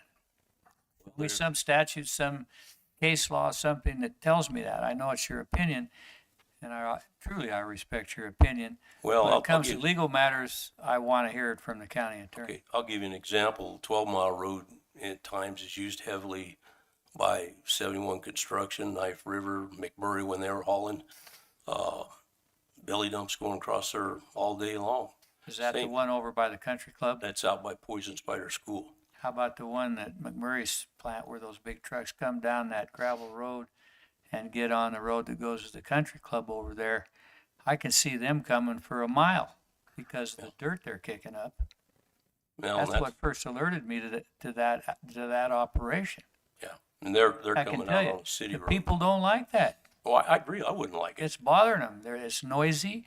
They're grinding. They've had previous approval for this, but it's a rundown of what's going to happen up at Coates Road if this happens up at Coates Road. Well, I'm just saying when we look at that, it's gonna involve more than just that road, because I don't see I can't make a reasonable recommendation without including other residential type roads that have that kind of same traffic, whether it's production and or just delivery. It's still a gravel truck, a belly dump with pumps, you know, and you know, when McMurray was running out there, Eagle Creek coming in Bessemer Bend, some of that, cutting clear across hauling to us. That's a lot of trucks, probably 40 a day. And, They're estimating here is but we're going through residential, so once you, in a sense, open that can of worms, you're gonna have all those residential folks saying, do that for my road. But once again, I want you to understand, I deal in the present moment. Okay. The stuff that happened 20 years ago is an issue you consider, but I got to think about the present moment and what we have to do to protect the people of this county that are demanding protection. That's my job. We need to take a look at that, but we don't need to do a knee-jerk reaction that affects the county in an adverse way. So, Commissioner Nicolason. Thanks, Mr. Chairman. Mike, thanks. I know you were asked by somebody to put something together to start the discussion, and actually, well, in any event, I think that on a case-by-case basis, because the impacts are going to be different each time depending upon the operation, depending upon the road, depending upon the residential density and proximity, quality of the road, age of the road, all those things. I think that in some cases, some regulation might be appropriate, but just an across the board restriction, I couldn't be in favor of it. Well, right now, the way the city truck route reads, they can't come up that city portion of that road. So It's not one of their routes. So that's already in place. Yeah, by their truck route map. Mike, my thoughts on this are also with restrictions. I agree case by case, but I would also like to see where, weight restrictions on a case by case basis could also save the county money. Yes, legal loads are legal loads, but there's some use on these roads could potentially lead to quicker deterioration and more work for road and bridge. And we all know how thin that can be at times. So. Well, we've got consider keeping that. like 33 mile road, the Bentonite trucks come in it, and they're doubles. Yep. I don't do enforcement. That's back to the sheriff. So if that isn't happening, all this is for nothing anyway. Right. Got any other comments on that? Other than when I've researched this in other places, they require the road be paved. Because I think you would have to agree that would be more safe. In that specific application, I agree. And the other thing they require is a berm be built around the mining site of about 45 feet high. It's called an acoustic berm, so that they're not spewing things all over the neighbors with sound and noise and dirt and everything else. Let's hope we don't go down that road. So. Well, we're not going to be able to require that, but what we have hundreds of people that come in here and they're worried about. One of the biggest things they're worried about, Mike, is that their houses are going to depreciate in value by 50%. I'm fully aware of that. I've talked to most of them. I've been in all the meetings. That's a scary thought. It is, but in retrospect, I mean, the road can be built to take that traffic. Now it's back to politics. Yep. Well, thanks, Mike. I appreciate you putting all this together so we could at least Well, digest some of it and think about it and see if we can see what solutions we can find and what we can't find. So we'll move forward. Did you estimate a cost on building such a road? Well, average roads right now are a little over $1 million a mile. So that's, How many miles would that be over there? I think it's almost 3 miles up in there. So we need to ask the county taxpayers to cough up $3 million for a road? Go ask a couple of them. Well, or you do an agreement with the industry, to Oh, yeah, if the improve the industry did road. it, that's another issue. So, all right. Thanks, Mike. All righty, thank you. All right. Let's get back up to the congressional tour real quick and just kind of see if we have any questions about that. I know we need to get approximately 25 rooms blocked out, and WCCA will cover that. We've got some some stuff covered already. We've been talking about things as far as what we're gonna do and where we wanna go. We're gonna have a limited time frame, because it sounds like what we're gonna do is have them in the first afternoon and then the following morning. So splitting that up is gonna make it a little harder for us to get some of the stuff accomplished that we would like to. Right now, I know the airport, the fire suppression system out there that we have is one of the things that we have on there. Casper Alcova Irrigation District and the Bureau of Rec stuff is another big thing. Those are items that are one's an aging problem and the other one's top of the list as far as making sure that we've got that federal funding to support our fire suppression and our airport. So, have anybody got any other requests or ideas for us to put on that congressional tour at this point in time?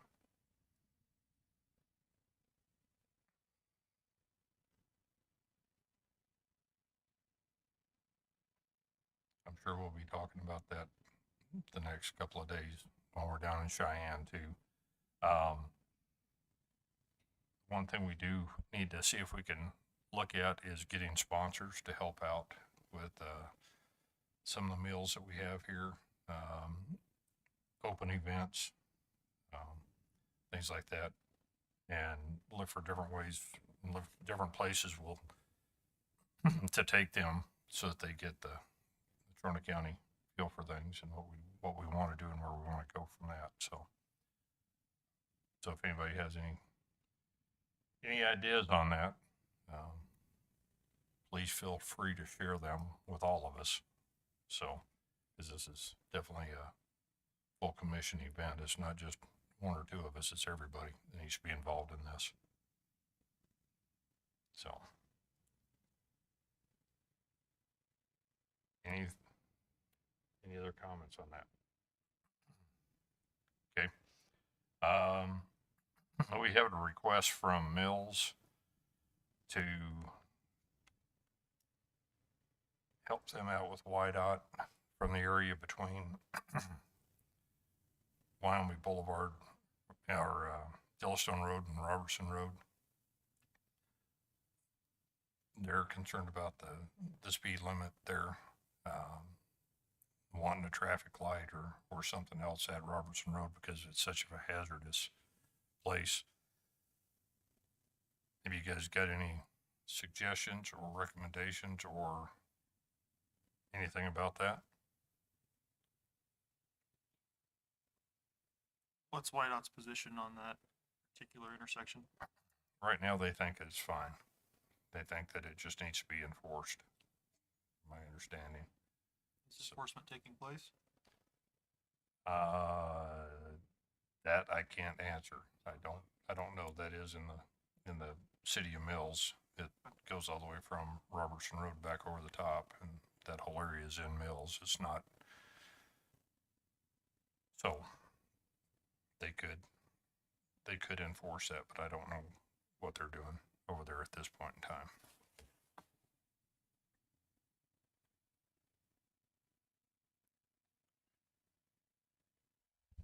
Jim, you're on that area a lot. You got any suggestions? So the DOT did do a study on it recently. They determined that the speeds were adequate, or within safe ranges for that area. My experiences would be anecdotal only. So, I don't think it would hurt to drop that speed just south of Robertson Road over to the bypass, just be down to 45. We've got lots of other areas that are slowed down. It's not that far, it's not that long, and keep those trucks and everything, and cars and any auto traffic slowed down a little bit. It'd be about 10 miles less than what is posted currently there. But, that's 10 miles an hour difference is pretty significant for being able to stop and to be able to recognize a hazard and react in time. You know, that's my view on it. Is I think that it's still my belief, again, not by a survey or study or anything, just by witnessing the traffic in that area and literally trying to get across that road to the other side of Robertson. It'd be handy if that traffic was slowed down about 10 miles an hour. What about if they extended that 45 mile an hour from Yellowstone all the way over to just past Robertson Road? Yeah, that's what I'm saying. Okay. There's where the speed limit changes, just south of the Robertson Road intersection, all the way to the bypass, 2026 bypass. Okay, so going back to the east. Okay. Yeah, no, I agree with you 100%. I think that's something that wouldn't be bad, because I know once those trucks get rolling and they hit that hill, they're not always going as slow as we'd like for them to. So, So the 45 mile an hour speed, I think that's appreciable. I think that it could be a component of it. We talked earlier about golf carts and speeds, and without a proper enforcement mechanism to enforce that 45 mile an hour speed zone, it's almost a for naught. So I guess I'm fine with, requesting that why not reduce the speed down to that 45 mile an hour mark, but with the knowledge that some enforcement has to be taken instead of just putting signs up. I agree. Signs don't do any good if you don't have enforcement. So, any other comments on that? Okay. Heather, can you kind of help us out on the predator management on those two positions and where we're at and what we need to do for those positions? Michelle may have to help me. I know that one of the current board members, I think, is eligible for reappointment. The second one, I think he sits vacated, and that position needs to be filled, if I'm not mistaken.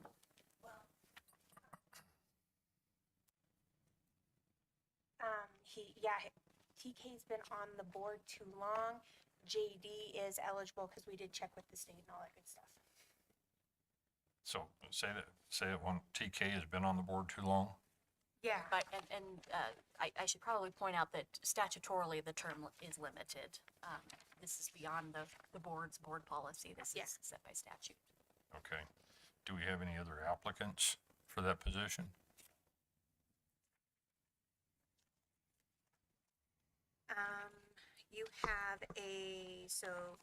You have JD Atkinson, you have Brian King, Robert Hathaway, and Brian Balfour.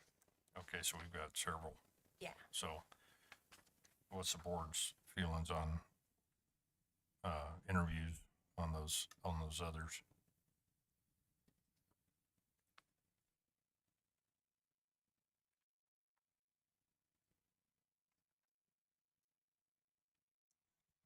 So, council, seems like statute says it's 6 years. So this isn't really our resolution that we've talked about before. This is a different duck. Yes, that's correct, Commissioner Nicolaisen. And so there isn't the discretion that we have in our resolution, is that correct? That is correct. And so it seems to me that JD Atkinson, TK, right? TK needs to come off, and we need to do interviews of the interested parties. Yes. Yes, and that basically, I just wanted confirmation that we can get those interviews set up. And then, and JD just expired, and he's up for renewal then? Okay.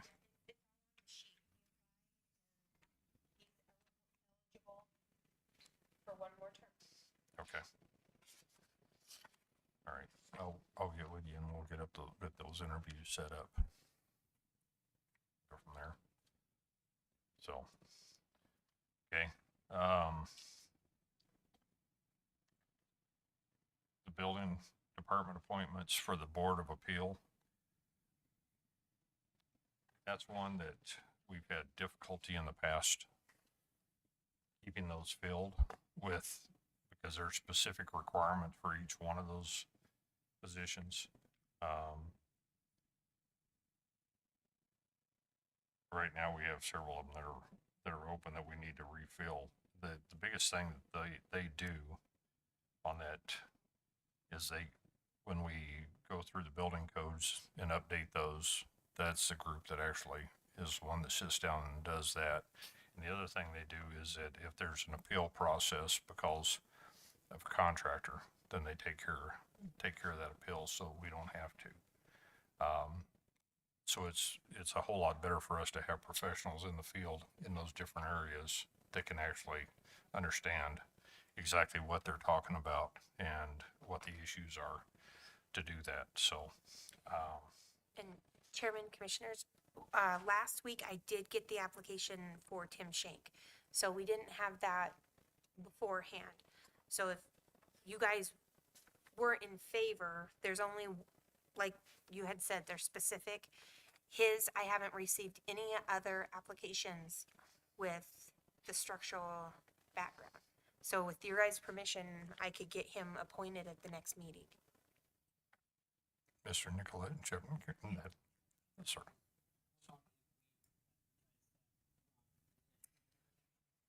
We have had that on the website since October 10th. Yeah, for a long time. I don't have any problem with us reappointment. We have, like I said, these are very specific requirements. And if we don't have any others that are lined up, I don't have any problem with a reappointment of that. And I just wanted to make sure that the board feels the same way on that and that we're all on the same page. Yeah, it's been a while. So Jim, what are your feelings? I get him appointed personally. Okay, all right, we'll get that done.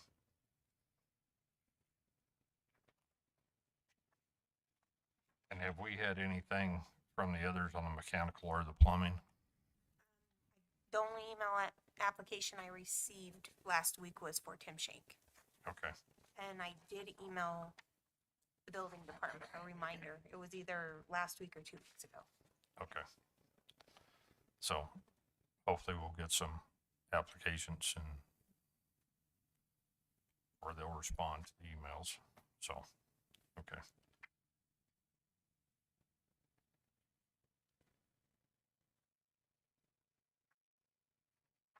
The other one we have is, the last thing on here is board members serving more than 2 terms. And these are our boards that, we have a few,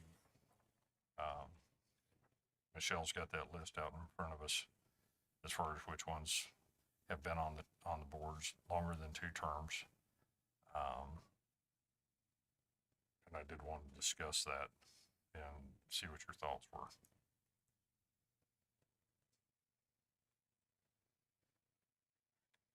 Well, what I'd want to know is the conditions under which they've served more than 2 terms, such as if there were no other applicants and they were appointed, or there were applicants but they weren't anyone that really could serve on the board, so they appointed the same person.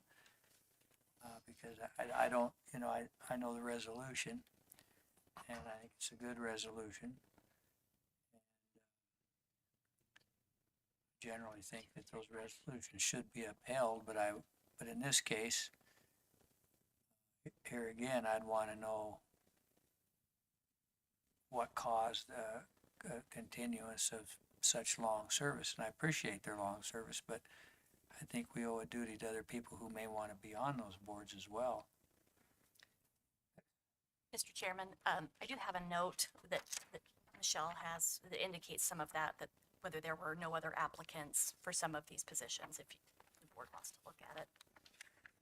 Okay. So, in and some of these aren't coming due yet. There are some that have been on there for a long time. The Historical Preservation Commission, we've got a couple of them on there that have been on there, well, 3 of them that have been on there for quite a while, but I don't remember us having very many applicants for those positions in the past. And Chairman, Commissioners, one of the long-standing ones is Rick Young. We don't want to lose him off that board because he is Is who? Rick Young. All of them are great members, and that is one thing where with this board, anytime they, well, actually any of them, when they do ask for reappointment, I always contact the board and ask, you know, are they good members? Do you want to have them reappointed? We always have a letter that has a recommendation. But with that historic preservation board, Rick Young is, I think they're all key members, but Rick Young is very, we can't afford to lose him. That's probably one of the boards that you want people to be on there a long time over because. Yeah. So, We reappointed Carolyn recently.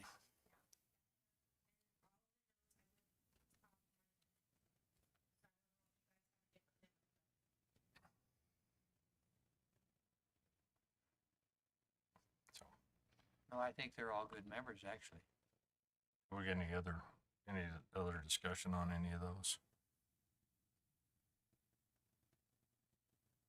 I have just a comment on the boards. I think there's term out dates, and I don't think there's any real point at this moment in time to pull anybody off the boards. We just have to just remember we do have a resolution, and we just move by that going forward. If there's no other applicants, then obviously reappointment doesn't seem like a bad idea.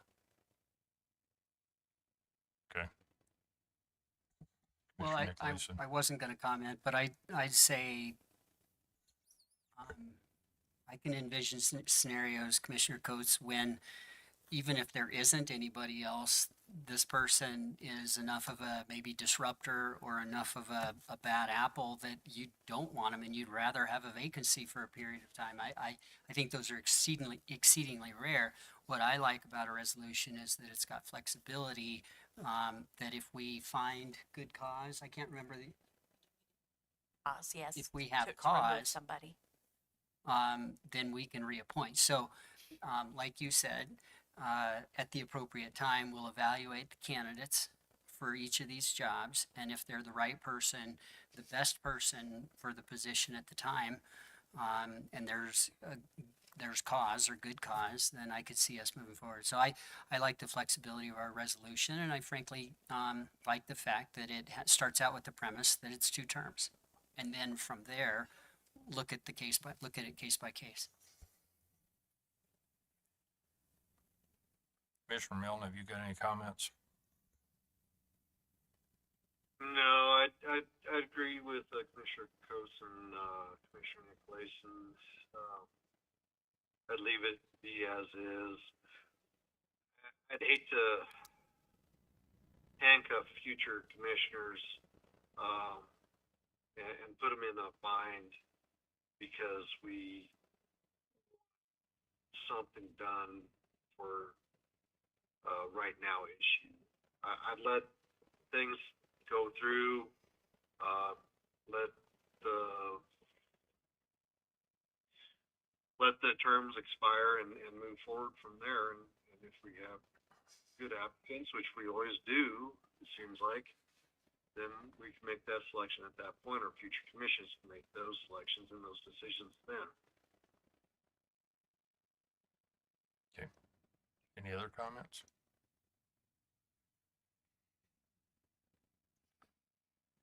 All right. Don't have anything else on the agenda. Mr. Chairman, if I may. Yes, go ahead. So I Commissioner. had, after reviewing the agenda, and in light of some timing on some items, I think that we do have a couple more commissioner discussion items. I'd like to bring those before us at this point. Go ahead. The,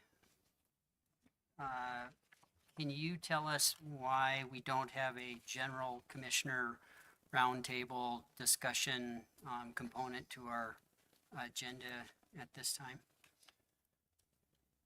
The general reason is because what we're trying to do, and we're not, it's gonna take a little time to get things organized and moving forward. And we want to, the goal is to have two different sessions. One of more of an informal type meeting, and then the evening meeting is more where we approve our consent agenda, our contracts, and our hearings.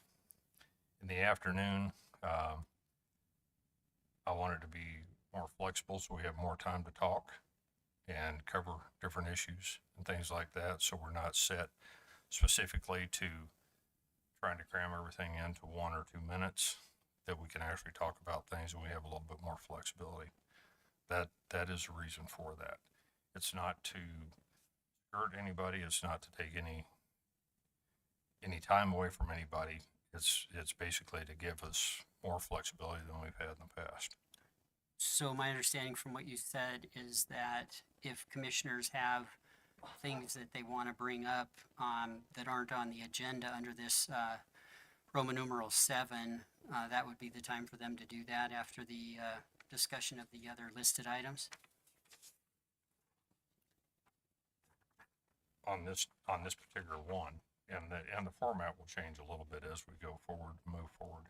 The other reason why we did this was so that we could actually have an executive session that gave us more time that we could talk instead of being in a hurry to get back in and start our next meeting. So. Another item for clarification, I appreciate being able to bring items up. I think it's important for us to, from time to time, as liaisons to different boards, to be able to say, hey, here's what happened at the whatever meeting last week or earlier this week. But so my understanding is that this afternoon thing that we're doing is no longer a work session. It's part of a regular meeting. Is that right? That it's just one meeting? It's gonna follow the format somewhat of a work session, but it's not gonna be called a work session. It'll be a long meeting during the day, but we will have breaks if we get done with the afternoon session before the 5:30 session. So if we don't have a lot of items in the afternoon, then we will take a break during that time frame, just like we did when we had work sessions in between. Thank you. Next item I wanted to bring up is the WCCA board. I had served on that last year. I had expressed interest on serving on it again this year. My understanding is that you also have some interest in serving on that. And I think this is one of those situations where the commission needs to make a decision as a group on which of us is going to be on that board. I'm just going to try to go back historically.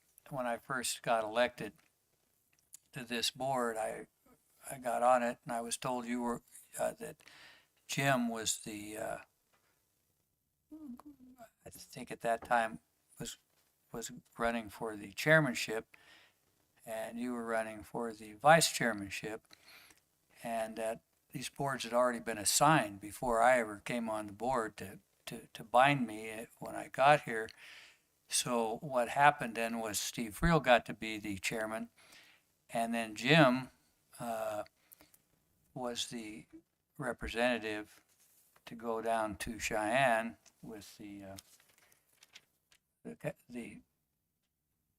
state commission, and Steve said go ahead and do it, but it should have gone to the chairman, but he waved it off.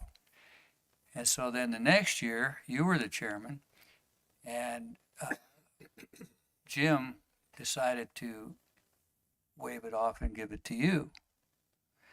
And what I've seen in the past, the year that I ran for election, Bertolio was the chairman, and he was the one who went down to Cheyenne. So I think that the issue has always been the spokesman, the chairman, the spokesperson for the commission should be the one to have that particular liaisonship. So I would support the current chairman to do that, as I did when you took it last year and when Jim had it 2 years ago. And I think it should be dispersed among the members for one member to hold all of these different positions for the whole 4 years they're in and do that. I don't think that's what the statute ever intended on a 5-man commission.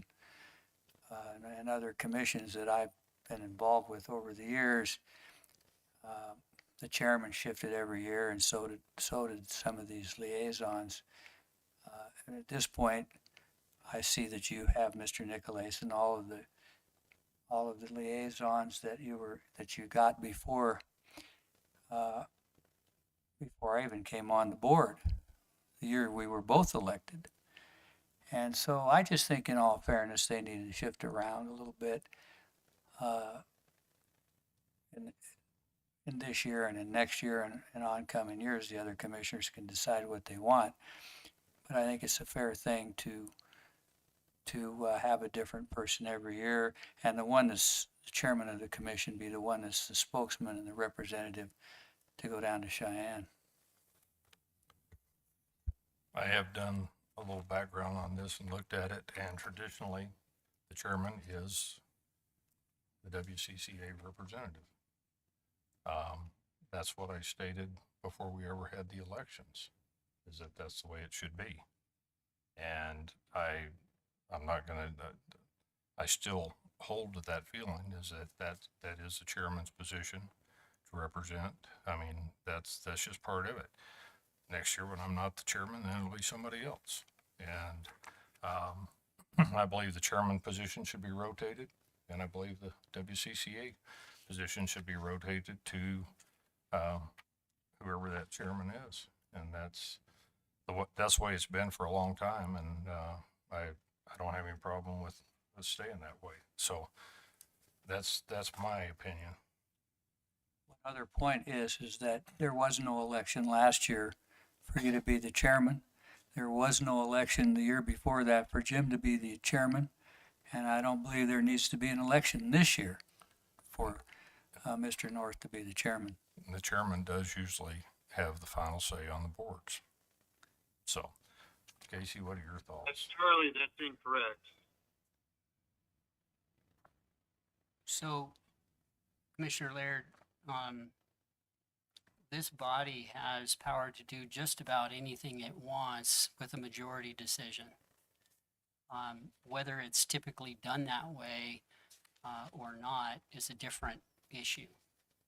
I would say that, frankly, our chairman and our chairman of the Parks Board, the activities on Senate File 47 from last fall, Port of order. are exactly. Port of order, Mr. Nicolais, Commissioner Nicolais, and that has, you're bringing up something that is not accurate, that's not true, because you're representing something that is not accurate. Everything that was said on that particular bill, I asked, and there was more than the majority of this commission that supported that if we could change something before we got into the statutory board, that we would do that. And so that didn't happen at a meeting. it didn't have to happen at a meeting. I certainly wasn't consulted, and I know another member of this board wasn't consulted. There was no statutorily required meeting last fall of the Parks Board.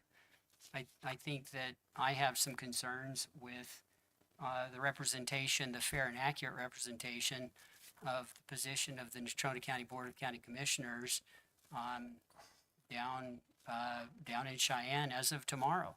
And so in that regard, I think that it is timely to talk about these issues. I think you're sorely mistaken in your statement, because I do remember very clearly in a meeting that you said it's really easy for us to change the law so we don't have to have a statutory board. You can shake your head all you want to, but you said that prior to us creating the board. Every one that was discussed, that was on there. So I'm not willing to yield that position to you. So, Commissioner Coates.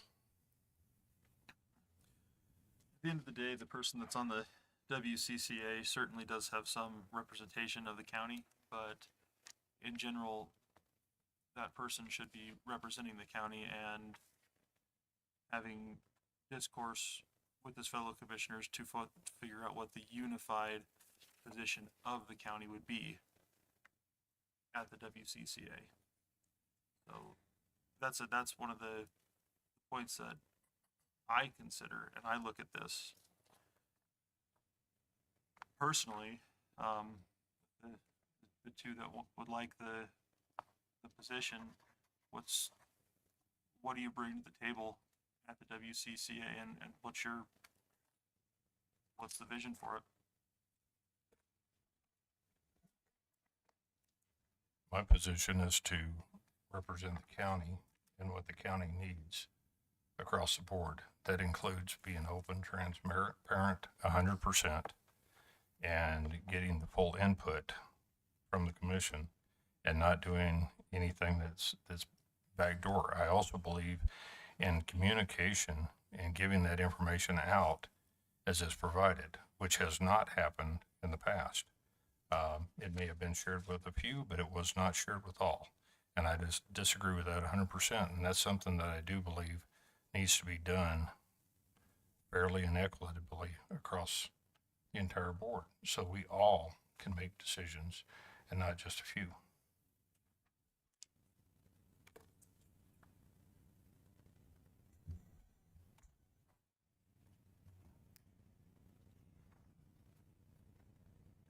I go back to where I was at our last meeting, and that is if I felt that there would be a better representative on the WCCA board, I would not seek a second year on that board. I think that there is a track record of working behind the scenes and articulating positions that may seem to outsiders as the position of the Natrona County Board of County Commissioners, when it's not. And I think that judgment has to be exercised, and in those discussions with folks down in Cheyenne on the WCCA board. The WCCA board considers significant legal issues. As an attorney, I think I'm well qualified. As a person who has assisted in the drafting and working with a lot of legislation over the years, I think I have a particular eye for ramifications and long-term consequences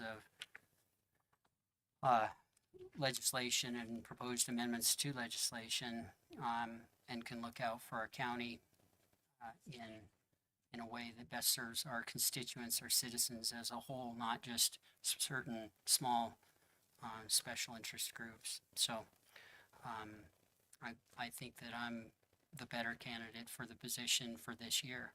I think that I showed that when I represented, when I convinced the WCCA through a letter and through a oral request to be amicus on the Teton County, State of Wyoming case. The fact of the matter is that that is exactly the kind of representation that I'm going to bring to the WCCA board. I also have a lot of contacts in Cheyenne and can utilize those for the best interest of our citizens. Well, I think, Mr. Nicholas, you did a good job.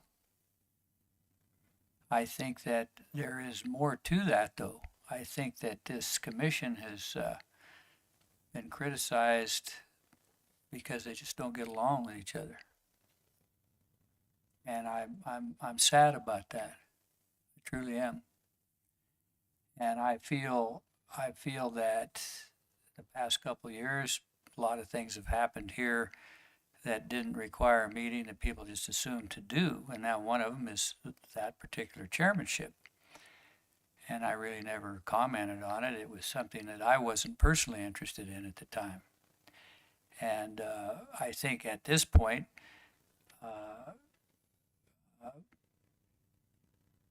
Dave is a good person for this. He knows a lot about our county. He knows he knows most of the employees. He's been on the board 2 years longer than I have, and almost 2 years longer than you have. And so I don't regret last year voting you as the chairman and knowing that you were going to get to be the liaison. And this year, our new chairman was elected. You ran against him. You lost that vote. And now one of the main points for being the chairman is you're the spokesman for the commission. And so I think that's the person that should be designated to go down and work with the state commission. And another reason I want another person is not that I don't want you, Mr. Nicolason. I'd say you're the most brilliant guy on the board here. But what makes a good board is that all the members get to play in the game, not just one guy. I gave the analogy years ago of coaching a hockey team where one guy was the best player and he hogged the puck, and we lost most of the games until I could talk him into playing and passing the puck and having a team membership. And when he did that, we started winning every game, won the biggest hockey tournament in the United States. And so I think that if everybody here could have a year as chairman of this commission and have a year on that board, I think that would be the best thing for this board. I also think that some of these boards that people have been on for 2 or 3 years or 4 years, I think those should be changed, because new blood is a good thing. And I think Dave brings things to the commission and to what he has to say down there somewhat differently than yours. And I think that they should be heard. He knows all those folks. He goes to the meetings. He goes to as many meetings as you do. And he's up to date on the commission's business. And so I think that's probably is one of the most important boards, and I think it should go to the chairman every year, truthfully, unless nobody else wants to do it. It's like some of these other boards that we've had good people on for 20 years, and they've done a good job, but I think the county needs new blood every now and then. And that's why I would support Dave on this particular chairmanship. I also think if you hold true to the way it was done last year, he just says he's going to do it and he goes and does it, because that's what happened in your case. And that's what happened when Jim was the chairman. I had no vote on anything. I was just told this is what it was going to be, and here's the boards you're going to be on in Dallas, and here's the boards we're going to be on. And that was the way it was. And so, fine, it's still where I'm at. But I think that we ought to adhere to being a gentleman and sharing some of these matters with other people, and that'll make for a much better commission if we do it that way.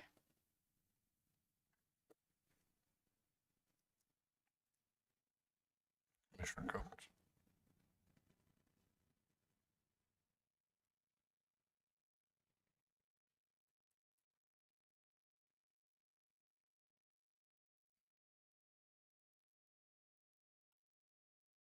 A lot of thoughts on this.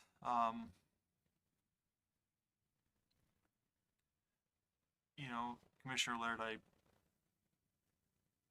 don't disagree with you. I think that getting along, maybe not the right wording, but at least having the best interest of the county at heart and moving things forward and educating our fellow commissioners is absolutely of value. You know, I am encouraged by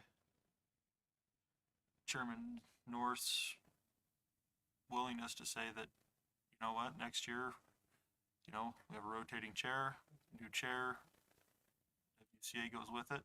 That's encouraging. You know, I think holding on any one thing too long is problematic. So that's where I'm at the moment. Although I do think Commissioner Nicolais does bring a wealth of experience and knowledge to that particular board, and it would be really nice in either regard if the two of you could work together. That's that, because I think that the county would absolutely win.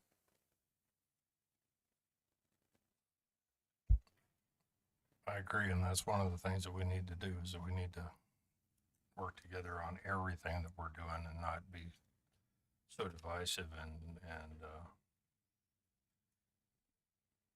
unfortunately,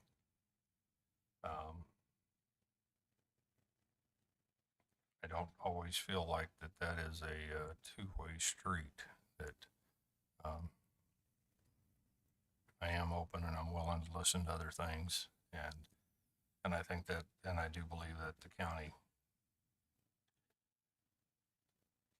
can be a better place, and that we need to work together, and that's one thing that I do agree with 100%, but I do believe that this is a board that should go to the chairman's position on an annual basis.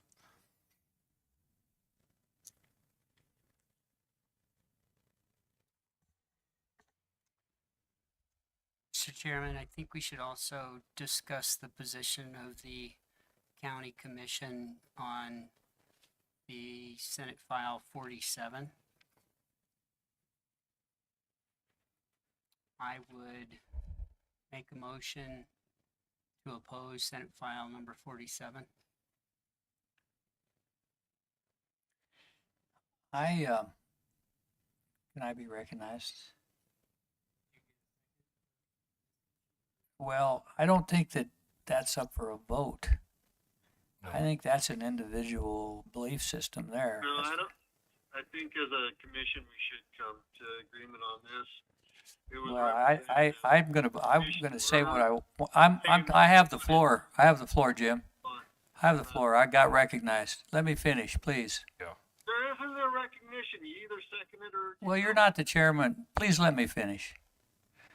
I'm seconding the motion so that we can have discussion.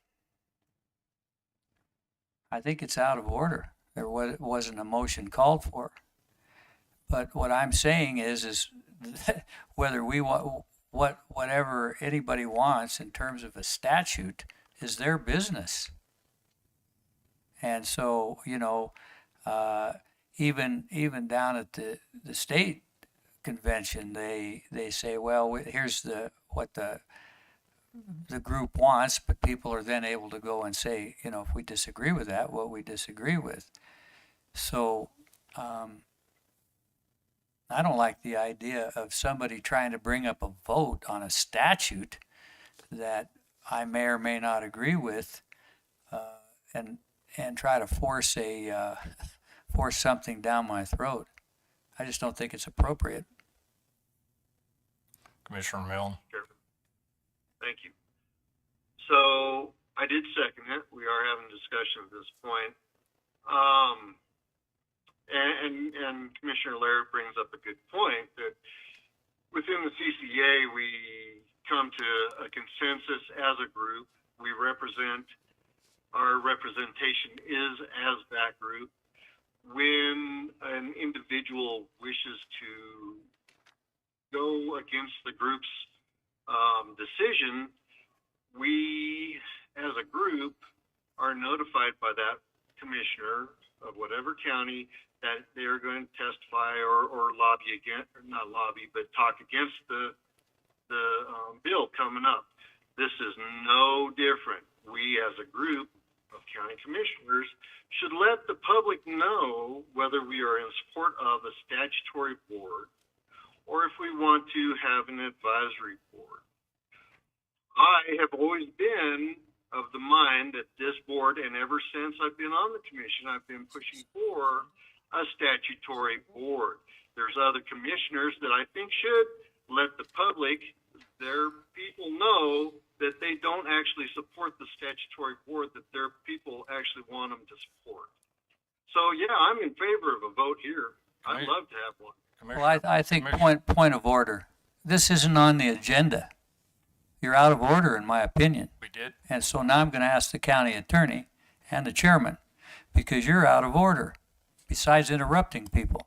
We did discuss, but I do believe that this is a topic that needs to be decided at the WCCA and not here individually at this point in time. And you're being demeaning. You're being demeaning, Mr. Milne. I think you should stop that.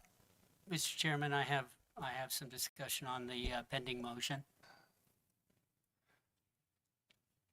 Go ahead. I have made a point of order, Mr. Nicolason. I'd like a ruling. It's not on the agenda. I wasn't prepared to discuss this, didn't know it was coming up. What is the call, madam? I sent an email before the meeting today. It's not on the agenda. Hold on.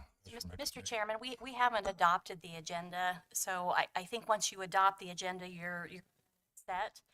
Since we haven't done that, the board didn't vote to approve the agenda. I think a motion such as this, you can consider it. I don't see an issue with that. So, for discussion,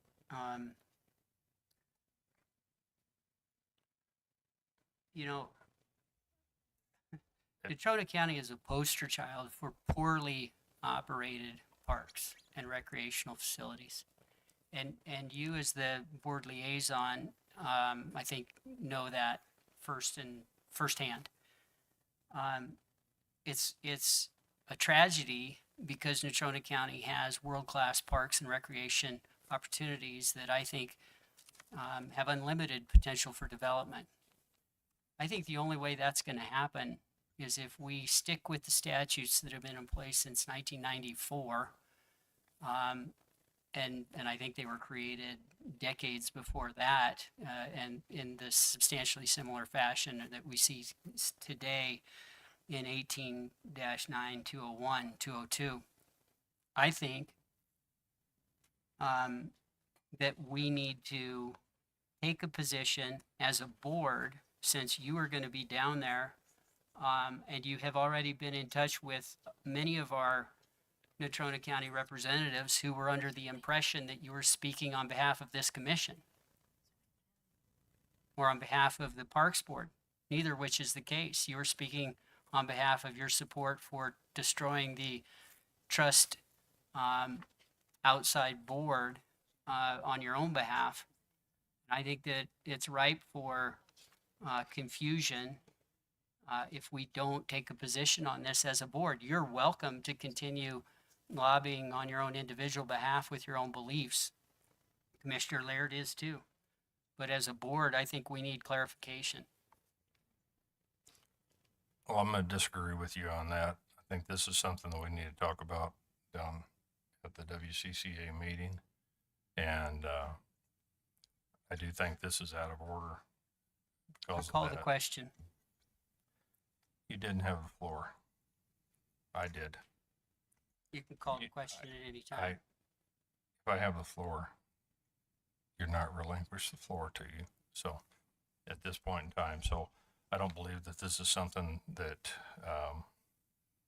that we need to discuss at this point in time. You've made accusations again. Are you saying this commission cannot make a motion properly seconded and vote on it? That's not what I said. I said you're out of order. can we vote on it? I called the Mr. question. Nicolason, you don't have the floor right now. So you wait until I'm done, and then you can have the floor. And that's part of the problem, the dissension that we have because of the lack of respect is where the problem comes in. And that's not acceptable. We need to have decorum, we need to cover things, and we need to do it correctly. And this is not the way that you should be doing things. If you have a question, yeah, you send an email, and which is what you like to do, is drop things at the last minute, which is not appropriate. You don't openly discuss things, and that's where I have the problem. We have discussed this. We discussed this in several times in different meetings over the last 4 months, 5 months, both in commission meetings and Parks Board meetings, regulatory Parks Board meetings. So this is not something that's new, and we have asked discussions, and I have asked, and to the best of my knowledge, you're the only one that has vocally said that you were against this instead of providing the opportunity of changing the statute so that if it passes, then we continue as we have for the last 30 years. If it doesn't pass, that's fine. I'm not saying one way or another. I'm just saying that that's the way that we have discussed this in the past. So don't act like we haven't had open discussion on this, and create the dissension at this particular meeting. So I do believe that that's where the problem comes in. So. Call the question.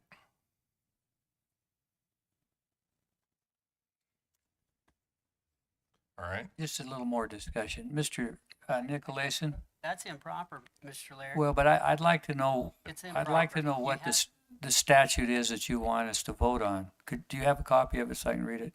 Commissioner Laird, the question's been called. Well, No we're not, further- I'm personally not prepared to vote because I'm not sure what statutes you're talking about. Well, I would rather vote with knowledge, actually. But this has surprised me.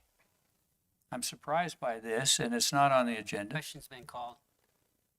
Do you have a copy of the statute? Do you have a copy of the statute, Ms. County Attorney? You know procedurally how to operate.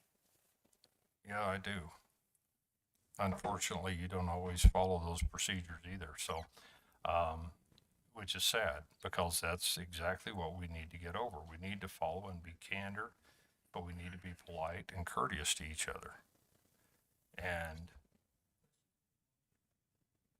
the question has been called, and you kept talking. So, at this point in time, Casey, are you aware of what the statute says? Have you read the statute and understand that?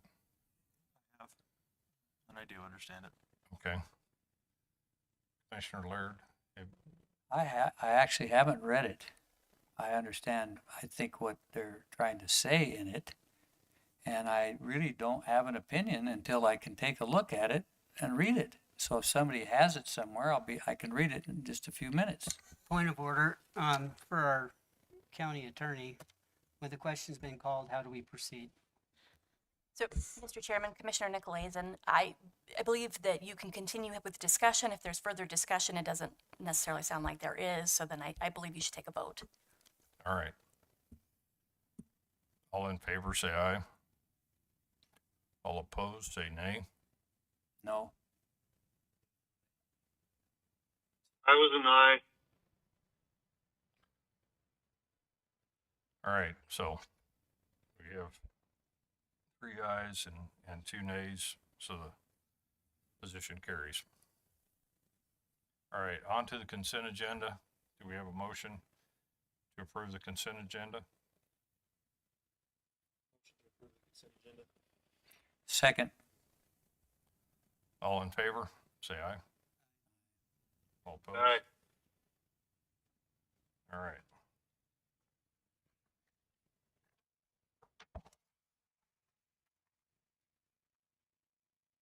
All right. Move on to public comment. Don't have any we don't have any contracts, do we? Okay. So we'll move on to public comment.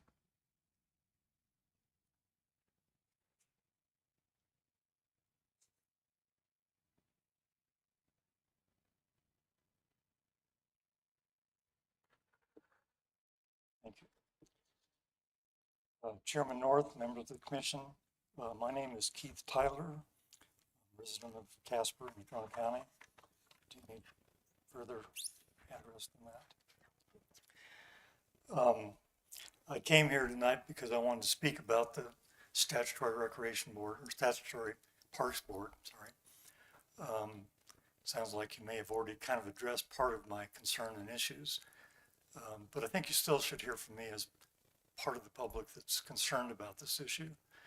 And I think I speak for more than just myself. I've talked to quite a few people in the community about the Statutory Parks Board. It's been a topic that's been on our mind for years, going back as far as 10 years that I can think of. We were wondering back then how we could force the issue of reinstating the Statutory Parks Board. The original Statutory Parks Board was disbanded in 1996 illegally. I emphasize that, illegally. By another commission? By another commission. In 1996, you weren't around, Dallas, not on the commission. I just want to make sure you identify who did what if you're calling it illegal. No, they did it illegally, and they proceeded to operate without any kind of advisory board or parks board for the next 10 years. The Supreme Court, fortunately, came to our rescue a few years ago and ruled that the Statutory Parks Board could not be disbanded in that manner. And we began pushing the county commissioners to reinstate the Statutory Parks Board, which you've been in the process of doing now. The concern that I have is that I've observed what I view are unreasonable delays and some end runs attempting to circumvent that very objective. You started with a meeting back in August to organize yourself as the statutory board of trustees for the Parks Board, with the first mission to adopt some emergency rules and to elect a chairman, and to talk about the need to adopt some bylaws as soon as possible to govern the operation of the board. And that's why the rules that were adopted back in August, I understand, were just emergency rules as opposed to permanent rules. It was my firm belief, listening to that meeting, which I watched in its entirety, was that you would be having a follow-up Board of Trustees meeting within a matter of weeks, months at most. And yet, no meeting took place until January, when you were faced with the urgency of having to deal with those rules again that could only be emergency rules for 6 months. And my understanding is probably the only reason you met. And that time you set time for those rules to be published and for another follow-up meeting to adopt those as permanent rules. But what was the delay? Why? Couldn't you have gotten back together as you statutorily required to, and what historically the Parks Board has done, and look at and adopt your bylaws? And we're still waiting for that. There were some bylaws that were introduced in January without the county attorney's input, from what I understand. They were totally inadequate, and I don't understand why they would be such a skeleton set of bylaws presented to the board when you have such great examples from your other well-run statutory boards. And I think I found out why. What I found out is that Commissioner North had chosen to delay this whole process while he could attempt to circumvent the whole need for it by adopting legislation and going on his own behalf, not on behalf of the commissioners, not with having garnered any input from the public. You do represent the public, do you not, Commissioner North? Yes, I do. And, You- and you I, felt- and, I- you and you felt have you got, and Mr. Tyler, you have got some wrong information. You've made accusations that we delayed it. Part of the problem is that that was being reviewed by our legal department. That's the reason why nothing got brought forth. It What was wasn't being a reviewed delay. by the legal department? You're talking about the bylaws, you're talking about the park rules and stuff like that, and why that was delayed. That was delayed because we didn't have them. We were going through legal review on all those stuff. And And you, as so- chairman of the Parks Board, didn't think it was important to light a fire under the county attorney and get it done? I'm not gonna argue with you. You made a statement that was inaccurate. Again, the You perception know, I have, Mr. Tyler, let me just Mr. clarify Tyler, it as my I- perception. I am My gonna, perception is that it's been unduly delayed, and I know for a fact that you went behind the commission and behind the public and on your own volition tried to circumvent the whole need for the statutory parks board, which have been working so hard to put in place. And there are a lot of good reasons for that statutory parks board. You know, the legislature adopted that for a reason, for both the parks, the fairground, and the airport boards. They did it because it provided a valuable method for the public to be involved in county government, a meaningful involvement. The advisory board that's been in place for the last 15, 20 years. 30. No, it has not been. They had an advisory board after they No, they did developed not. that. They did After they not. got rid of that. For 10 years, they operated without any kind of board. And I have that from firsthand knowledge from the person that was running the Parks Department under the supervision of Road and Bridge for that 10-year period. So if you Mr. have Tyler, better. I have a question. You probably heard me say this before. I'm about the present moment. So the present moment is, can you tell me what this statute is that shouldn't be passed? It shouldn't be passed? The one that Mr. Nicolason was discussing earlier, the I one that, don't have it with me, Dallas. I'd be happy. what does it generally say? Well, it amends the current statute to eliminate the requirement for a statutory board and authorizes the county commissioners to run parks basically with an advisory board, which, as we have seen for the past 30 years, it has done an extremely poor job of. And it's not your fault as a commission. I understand how busy you guys are. Taking on the responsibility of managing and overseeing the Parks Department, you don't need or really want that. And that became obvious to me when I watched these hearings of the Board of Trustees. The commissioners have better things to do with their time. There are citizens in our. Well, I agree with that, but get back. Citizens in So our. why are they wanting to pass the statute? Do you understand that? Because it's a way to eliminate the requirement of a statutory parks board. That's the reason for the legislation, the sole reason. Read it. And then if that passes, If it passes, then we don't even have to talk about a statutory then, parks board. then 'cause who, It's gone. then who It's runs the gone. parks?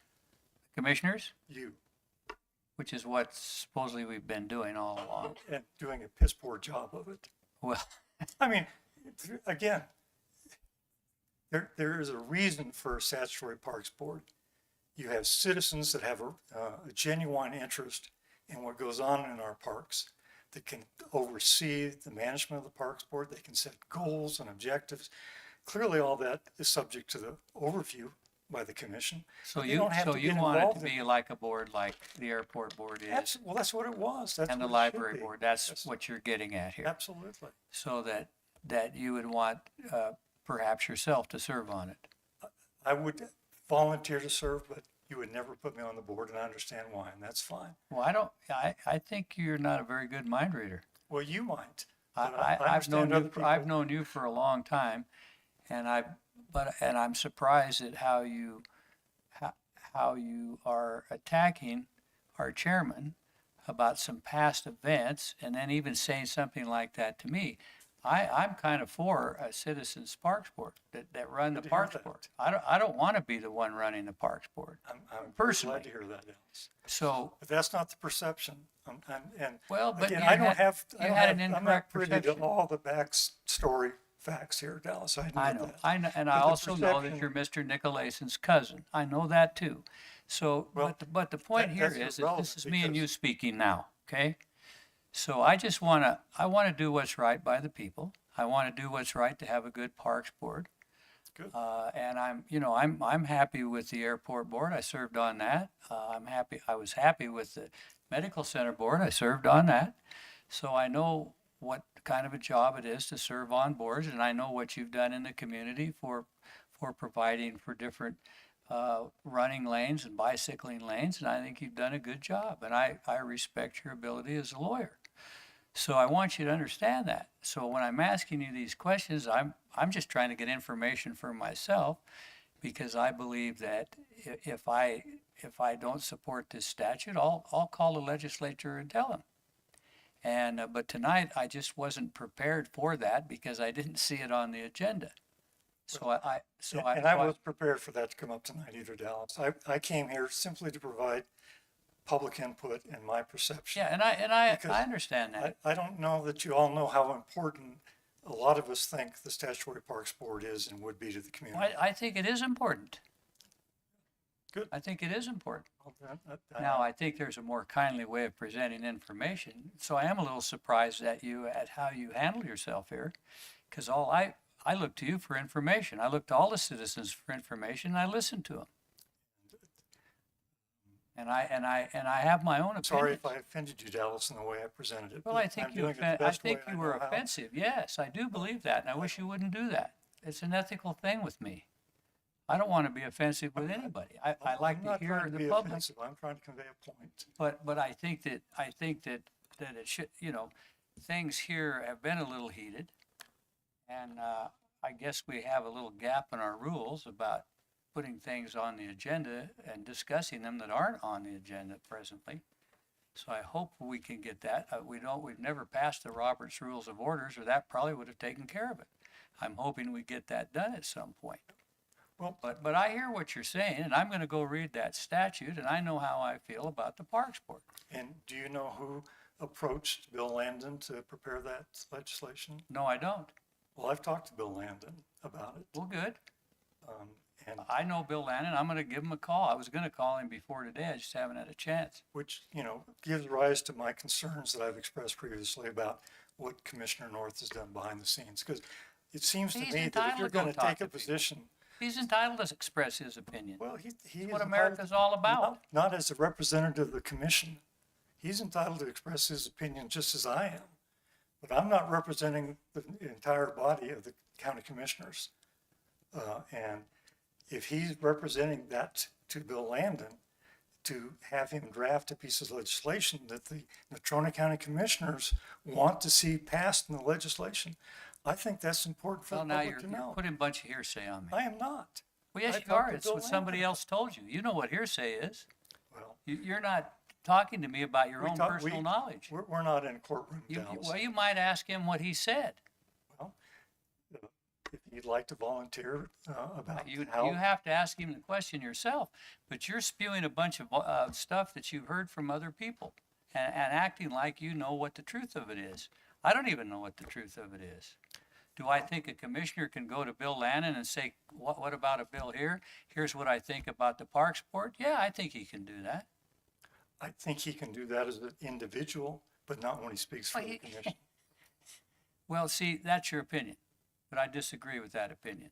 Well, I as a member of the know that, public, I I know certainly that hope, your cousin, Mr. Nicolason, goes around and talks to him, and he doesn't tell him, he isn't authorized by the whole board to talk to him. I don't care whether he he doesn't goes and go talks to and him. He was ask down Bill there last Landon to week draft talking a to him. piece of legislation, Dallas, that is gonna totally undermine the process that's been in Well, play now. But it's for- America, man. He has his own opinion. That's fine. I don't care about him having his own opinion. He's welcome to it. Well, What I don't appreciate is when He he was the one represents elected himself and you as a chairman of the county commission. Okay. Speaking on behalf of the commission and on the behalf of the community without having Mr. garnered that Tyler, input. Mr. Tyler, you been have done got by your point everybody I across. know. No, You Yeah, got your I point agree. across. It's gone on long enough. I've made my You points. have, you've talked more than you should have, and, Maybe so. on a lot longer than you should have. Maybe so. Thank you.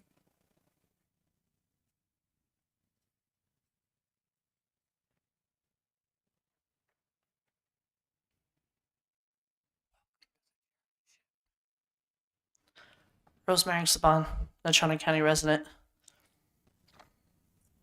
Natrona County is a poster child of corruption. Yeah, it's known all around the state. So you guys are talking about the Wyoming County Commissioners Association and who needs to be the liaison? Well, in 2022, the residents of Wyoming spent $48,000 paying Team Consulting to do a study on acquisition. $48,000. When the study was concluded and the results came out, it was said that all 23 counties were contacted. I called all 23 counties. Bill Novotny was contacted. Bill Novotny is the president of the Wyoming County Commissioners Association. I contacted Jim Milne. Can you hear me, Jim? Remember when we had that conversation and I told you that Bill Novotny had answered for all the counties, all 23 counties in the state of Wyoming and all the residents? That never got brought to light. So stop talking about all the shady little behind the scenes deals that you, Mr. Nicolason, and you, Milne, have not been doing. Don't push me or I'll blow it wide open. Thank you kindly.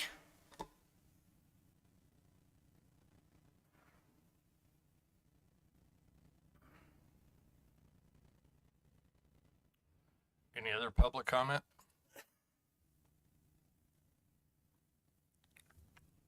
Commissioner comments? Start with Commissioner Milne. Thank you, Mr. Chairman. Not really sure where to start. I'm not going to have much, but in response to the last speaker's comments, go for it. I've never received or done anything. Break her open, man. You'll find absolutely nothing there. I don't know what you're talking about. I know me and you had a conversation about that you referenced with Bill Novotny, yes, but I don't know what you'd find anywhere else. I'm telling you, look all you want, do whatever you want. I'm an open book. As far as I remember me and the commissioner had a conversation over coffee. I told you I'd fight you on making this an advisory committee. I'd like to hear our chairman's comments. There's a lot of accusation one way or the other. Just set this record straight, I guess. Did you talk to Bill and Senator Landry and get the legislation started? I mean, it'd be quick and easy to solve everybody's questions. I'm good. Thank you.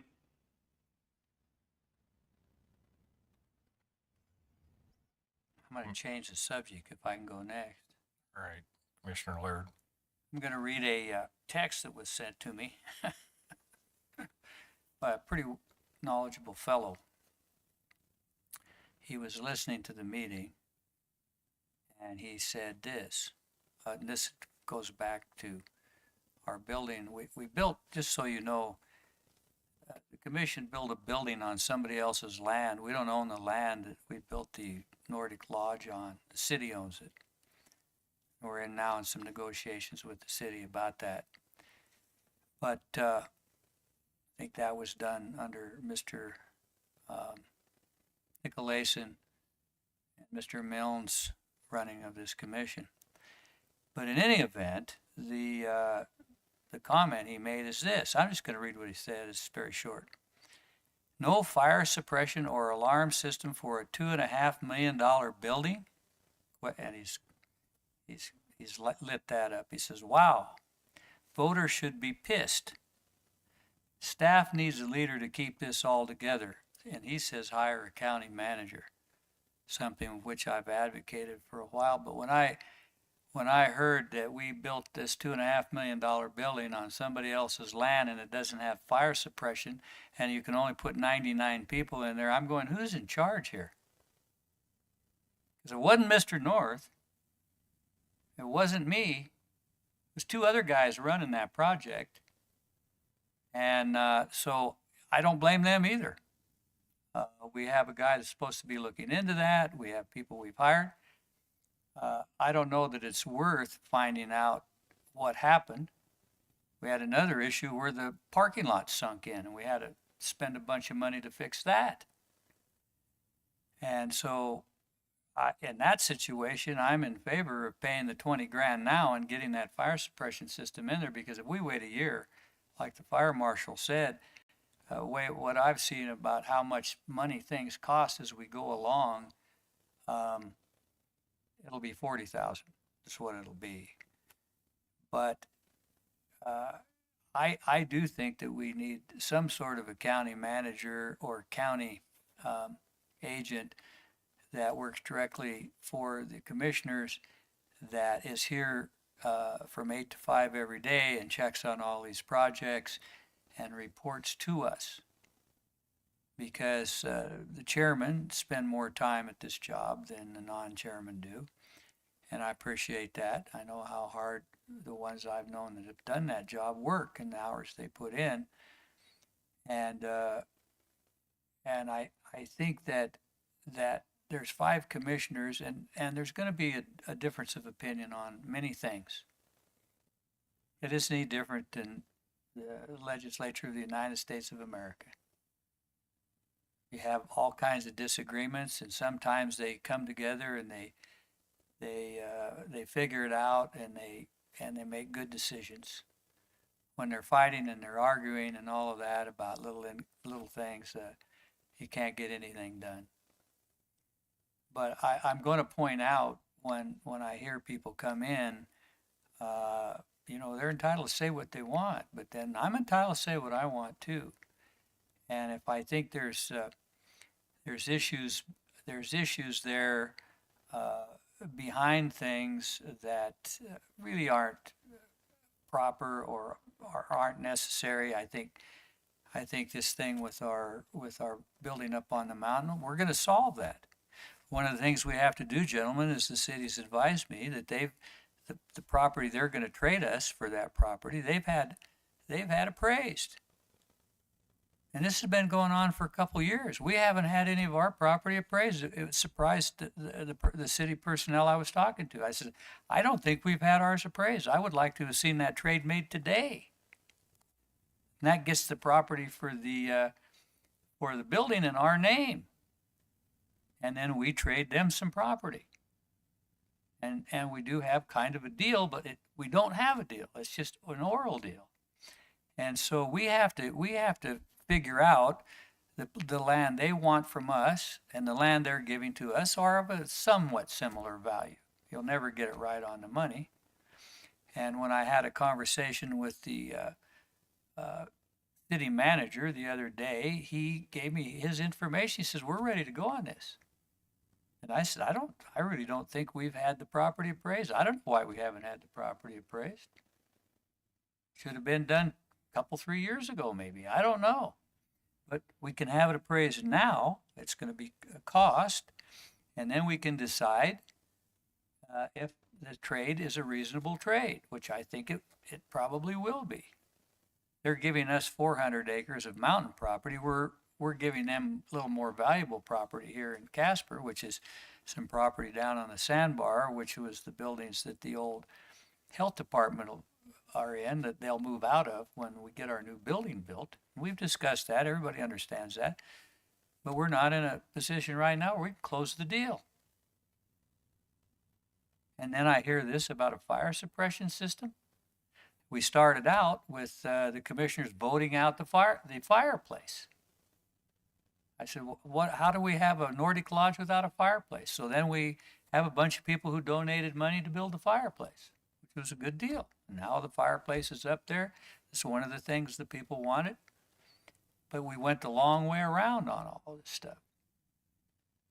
And some of these things that we have going on here, we have buildings that need a repair. It's costly. We've got old time lighting when you can have LED lighting and save on electrical bills. I tried cases in this building in the 70s when it was a courthouse. Hasn't changed since then. Now, if the commissioners can somehow just hear each other and give their information to others, because that hasn't been happening. That hasn't been happening. There's a lot of stuff that's gone on here that stayed between 2 or 3 guys. And then it was just done. I'd hear about it, that it was done. But okay, fine.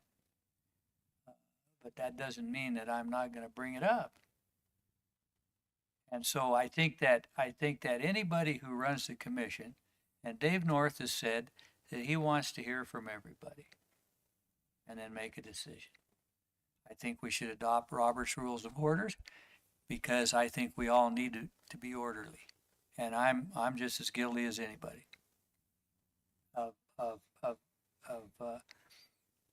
I'm a lawyer. I don't like hearing arguments from people that I think aren't founded in any fact that can be proven to me. And so, yes, that comes into play for me. And so I was born and raised here, like you guys, and the people of this county mean everything to me, and I'm going to represent them till the day I die. I know that's going to happen for me. I'm 78 years old. Maybe I'll live to be 100. I don't know. But I've learned a lot of things in that period of time. I've been a lawyer for 54 years, going on 55 years. So, and I know a lot of the people in town. And I listen to them. Whether they come in here, whether they catch me walking my dog, whether they come into where I have coffee, I take the time to listen to them. Mr. Tyler, I know that you've been good for the community. And I think maybe you've been told some things that just aren't quite on the mark about me. And I'll be happy to have a private conversation with you any time, any day, as I would with anybody. But I do believe Dave North wants to be a good chairman. He's worked hard at that. He's been a vice chairman. He's on all kinds of boards. Mr. Nicolason is wanting the job. He's done a good job, but it's a 5-person commission. It's not a 2-1. It's not a 3. It's not a 1. It's 5. And if your team isn't behind you, you get what you're getting tonight and what you've been getting for the last few months. If the captain thinks he's better than the team, he's got a problem. And so I'm just hoping that God sets in and kind of gives us some advice and we listen to it. That's why we asked this gentleman earlier to come in and say a prayer for the commission, and we end up having one of the more fiery meetings we've had in a long time. But it gets back to doing something that is approved by the majority of the people. You can't make everybody happy in this climate, but you can do the majority, and you can keep people from being injured, and you can set rules. And we need to set some rules, Mr. Chairman. We need to pass those Robert Rules of Order, and I hope we do it really quick. Thank you. Commissioner Nicolason. Thank you, Mr. Chairman.